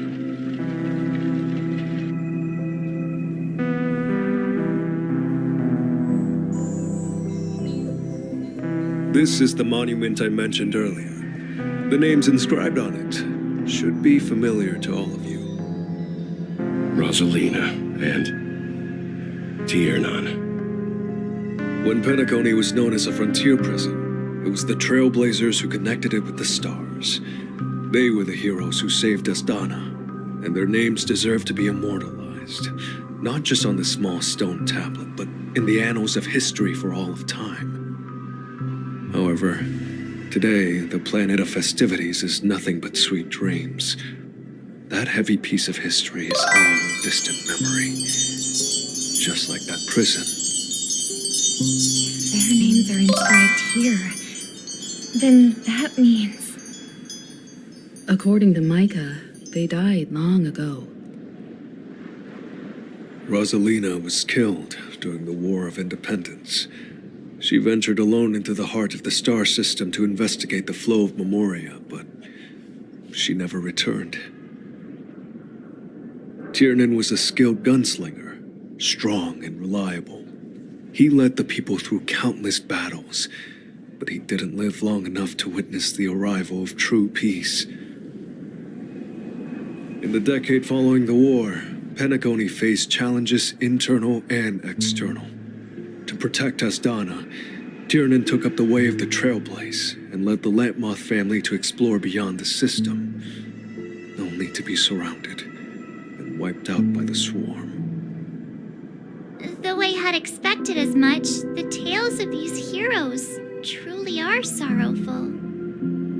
True to the title of Trailblazer, they spent their lives venturing into the unknown.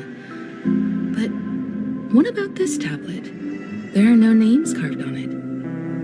When Dreamflux Reef was created, its owner was still alive. However, he insisted on erecting a monument for himself, saying that it will happen someday. Here we meet again. Everyone from the Astral Express. Robin.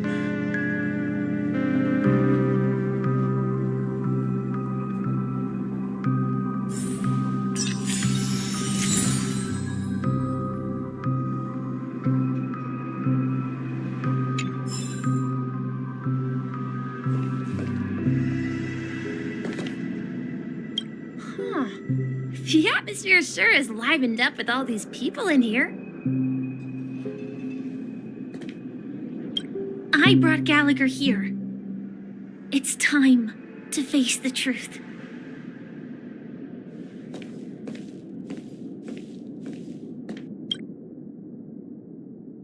I promised to give the siblings some privacy, so let's talk about our business first.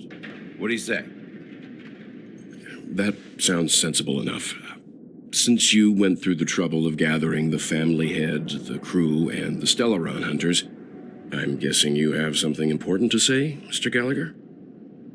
Oh? Is it that obvious? The look on your face is practically screaming I'm the one behind all this. You're right, Mr. Yang.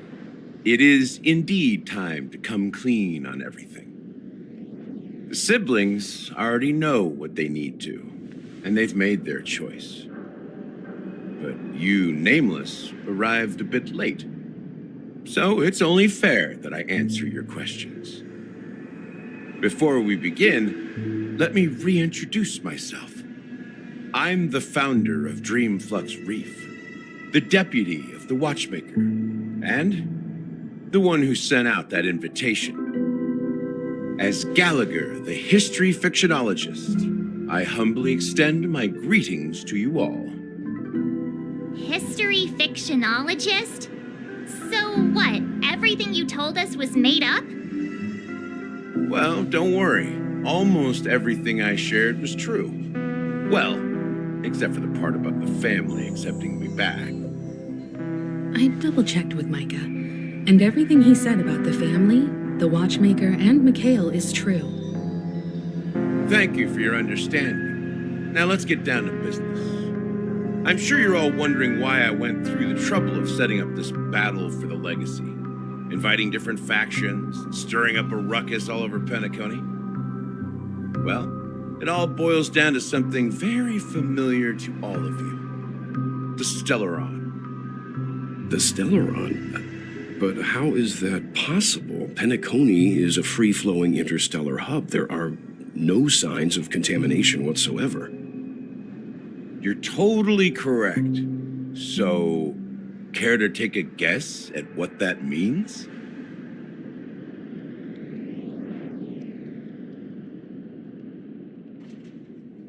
I wish that were the truth. But if that were the case, I wouldn't have invited all of you. The sweet dream doesn't come out of thin air. If you think of the memory zone as the sea, creating the land of the dreams is like filling that wild ocean with earth to make an island. To achieve this feat, without the help of an emanator of remembrance or enigmata, the only way is to use a Stellaron. And that's not something you can achieve with a simple wish. It requires vast quantities of knowledge, time, and manpower. I'm sure you get what I'm hinting at. In Azdana, the planet of festivities itself is a Stellaron disaster. The planet of festivities itself is a Stellaron disaster? It all started a long time ago, back when the Watchmaker and his crew liberated the frontier prison. They faced countless challenges as they began building Penacony from the ground up. That's when the idea of using the Stellaron came into play. The Stellaron first entered the Azdana system during the war. The Nameless warned everyone against the folly of attempting to tamper with such a power, and most heeded their words. But there are always people in the shadows with ulterior motives. The turning point came after Tiernan's death. With two of the Nameless gone, the Watchmaker had to go to the front lines. It was at that moment his rivals saw an opportunity. By the time a representative from the Montour Systems family arrived at the Watchmaker's call, the Stellaron had already been activated and was seeping into the primordial synesthesia dreamscape. And I suppose the family happened to possess the knowledge to seal the Stellaron? Not just that. They knew far more about the Stellaron than the average person. They helped Mikhail swiftly quell the civil unrest and played a part in building Penacony under the disguise of the Harmony. Those 3 eras were known as the Age of Dreaming. The Watchmaker, who had been left in the dark, sent out invitations across the universe, spreading the hype around the land of the dreams. Then, how did they turn against each other? Remember the island in the ocean metaphor? The truth is, the Stellaron was never truly sealed. It existed in a different form within the dreamscape. Think about this. What would it cost to create and maintain such a lavish dreamland? It's people's lives. The opulent dream is built upon the decay of spirits, with a toxic elixir called pleasure flowing through the dreamscape. It tempts people to indulge in the dreamscape, and gradually their minds succumb, becoming nourishment for the sweet dream. Confusion, laziness, and cowardice, weaknesses that plague humanity, were magnified and nourished by the family. Penacony became a new kind of prison, even more impenetrable than the previous one. Sadly, we realized this far too late. By then, the family had a firm grip on Penacony, swiftly quelling any opposition that arose. At my wit's end, I had to use the power of the Enigmata and sought refuge in this chaotic realm. Over the years, I created a meme within this dream for our use. Dormancy. That's its real name. We exploited a loophole. You see, regular people can't fall asleep again while they are inside the dreamscape. So this is the true meaning of the impossible. You sent out invitations in the Watchmaker's name to find forces capable of resolving the Stellaron disaster and draw them into Penacony to uncover the truth. It's not just that. Above all, I wanted to see what happens when the major factions engage in a struggle for the legacy. Since this is the Watchmaker's first announcement in decades, the traitor within the family is bound to reveal themselves. So, the legacy is just a facade. If you want to consider the Stellaron as the legacy, I'm totally fine with that. If that's the case, where is the Stellaron now? That's a question for Mr. Wings. The Stellaron is still under the family's control, and as the head of the Oak family, I'm sure he holds all the answers.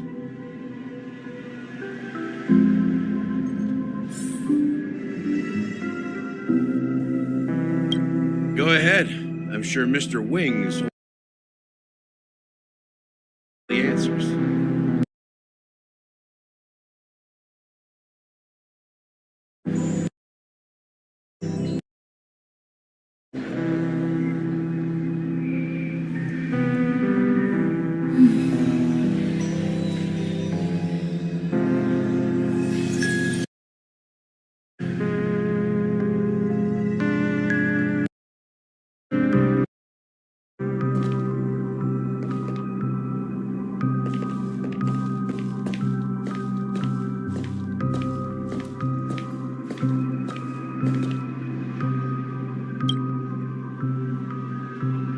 Are you done talking?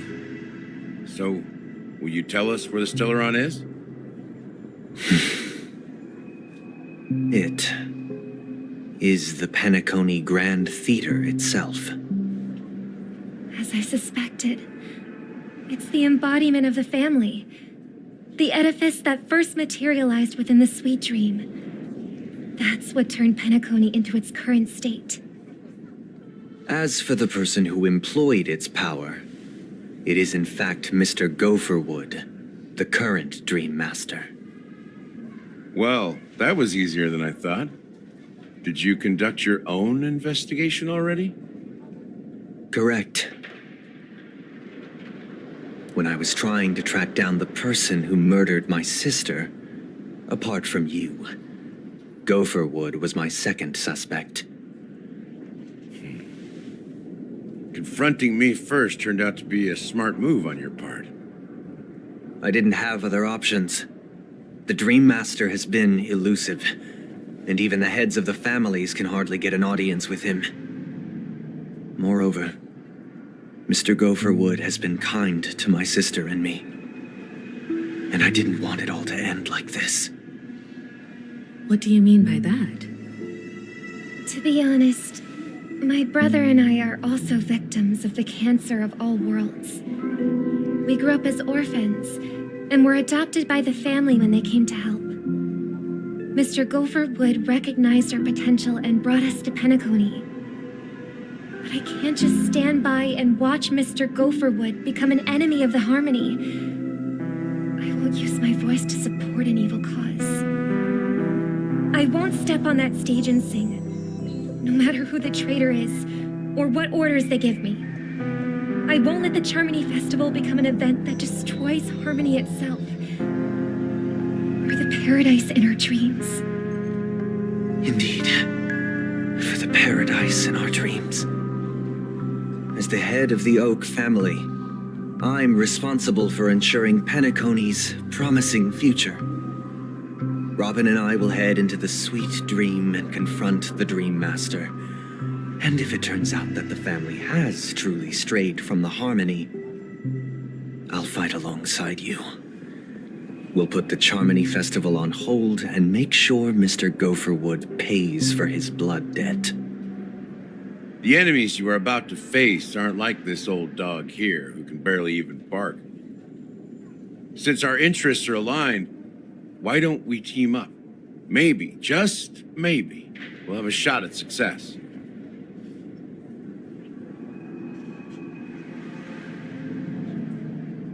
We have always been following in the footsteps of our nameless predecessors, and there's no reason to stop now. Yeah, we Nameless won't back down from a challenge. Isn't that right, Miss Trailblazer?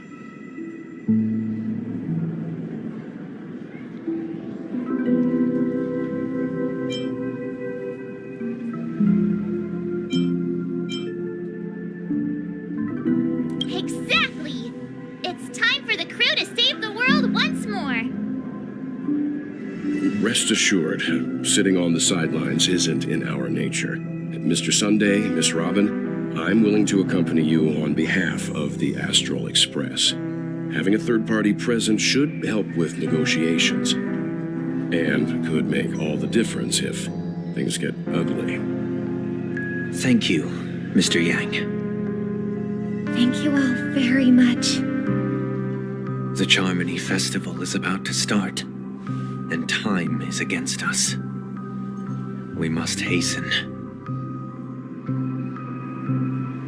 Everyone, let's gather over here. We still need to make some preparations.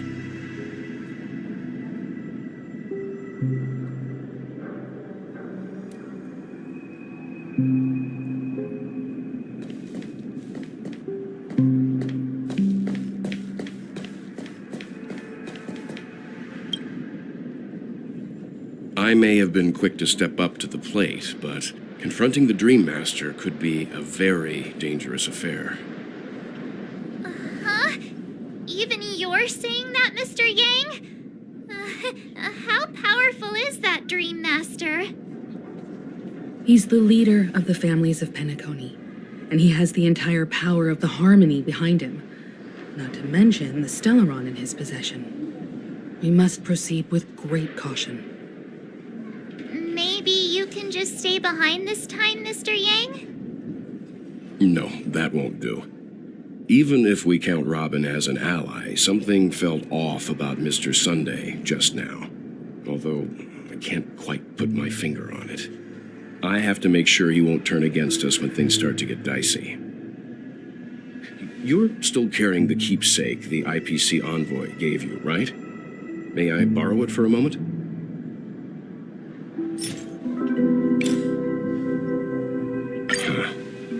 I knew it.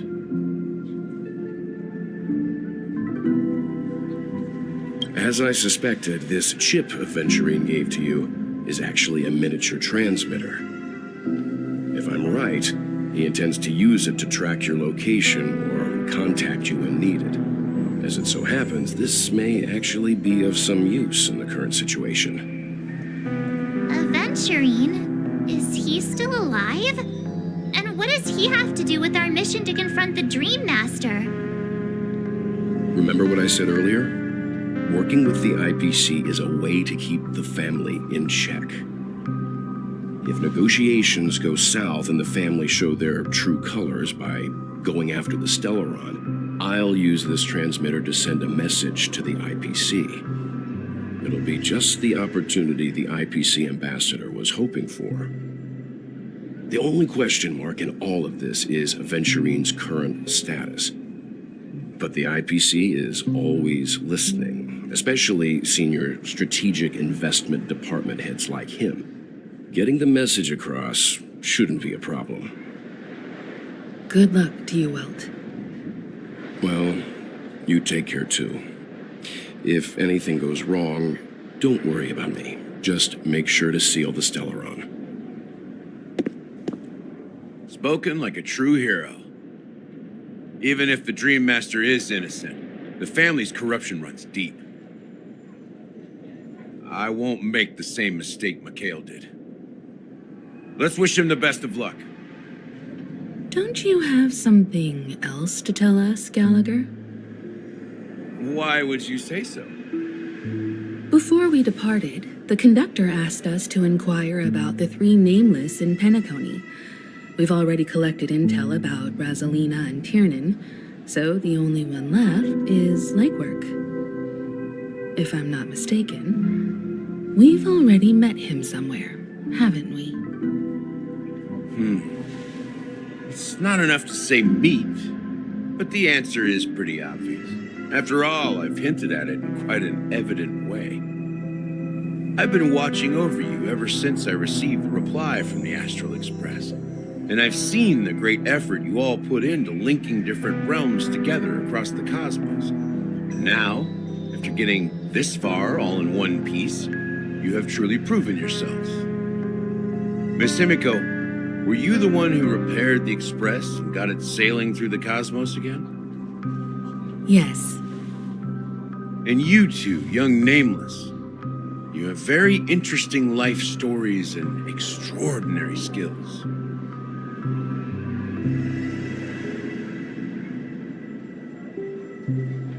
I don't know much about my life story, but I do have extraordinary skills.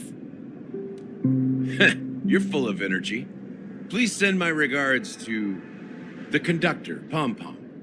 Please let them know that their friend had fond memories from his time aboard the Express, which he reminisced on every time he had a good drink. As for the last Nameless, he embarked, disembarked, and embarked again, traveling in a great circle, ending up back where he started. On his deathbed, he told me to find the Astral Express and deliver an invitation to the future Nameless. He left behind a special gift, a true legacy. Something that belongs only to the successors of the Trailblaze. Come with me. Now is the time to reveal it.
Sometimes I feel like you're still alive, old friend. Like you've still got so much to say and do. I've kept my promise, brought the future Trailblazers you've waited so long for. I don't know why you were so obsessed with that train, but I remember your last words. Don't let us down, old man.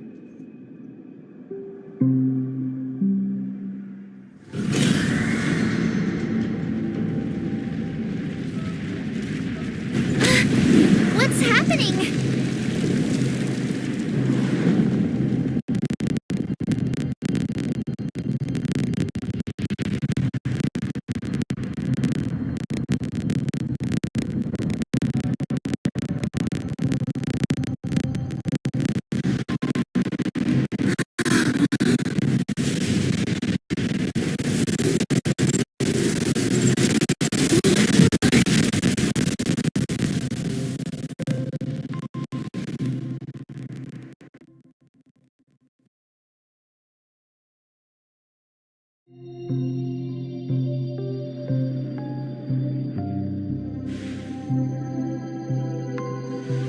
Go ahead. His resting place lies in the garden up ahead. The first and last nameless of Penacony. Mikhail Char Legwart, the watchmaker.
Our fortune is clouded.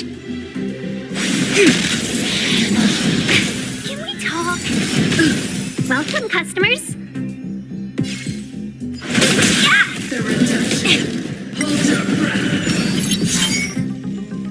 Let's go.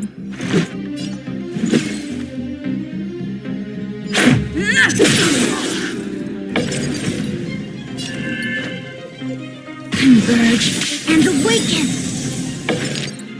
All things in this world have their laws. Yet stratagems, constellations are human creations!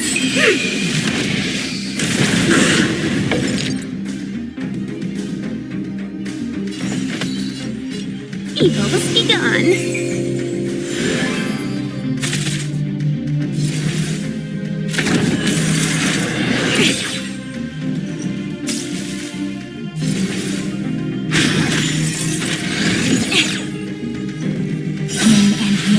Life and death. Very well help you.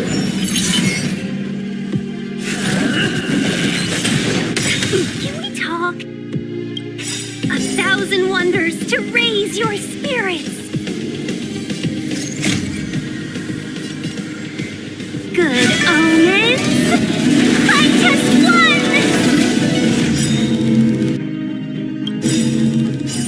Rules are made to be broken.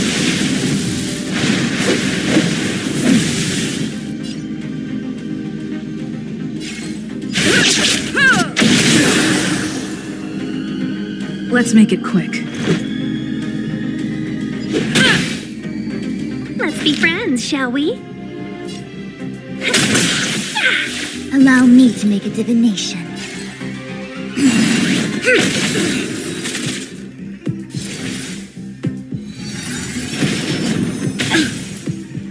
This is our chance.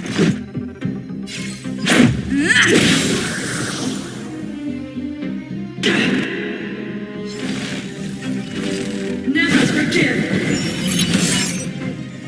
Execute the judgment. No matter. Talk. Name and name. Life and death. Customers are always welcome. All the best. The Omniscia sees through you. Information. In accordance. No matter. All things in this world have their luck, yet stratagems, constellations are human creations!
Nice! Let's go!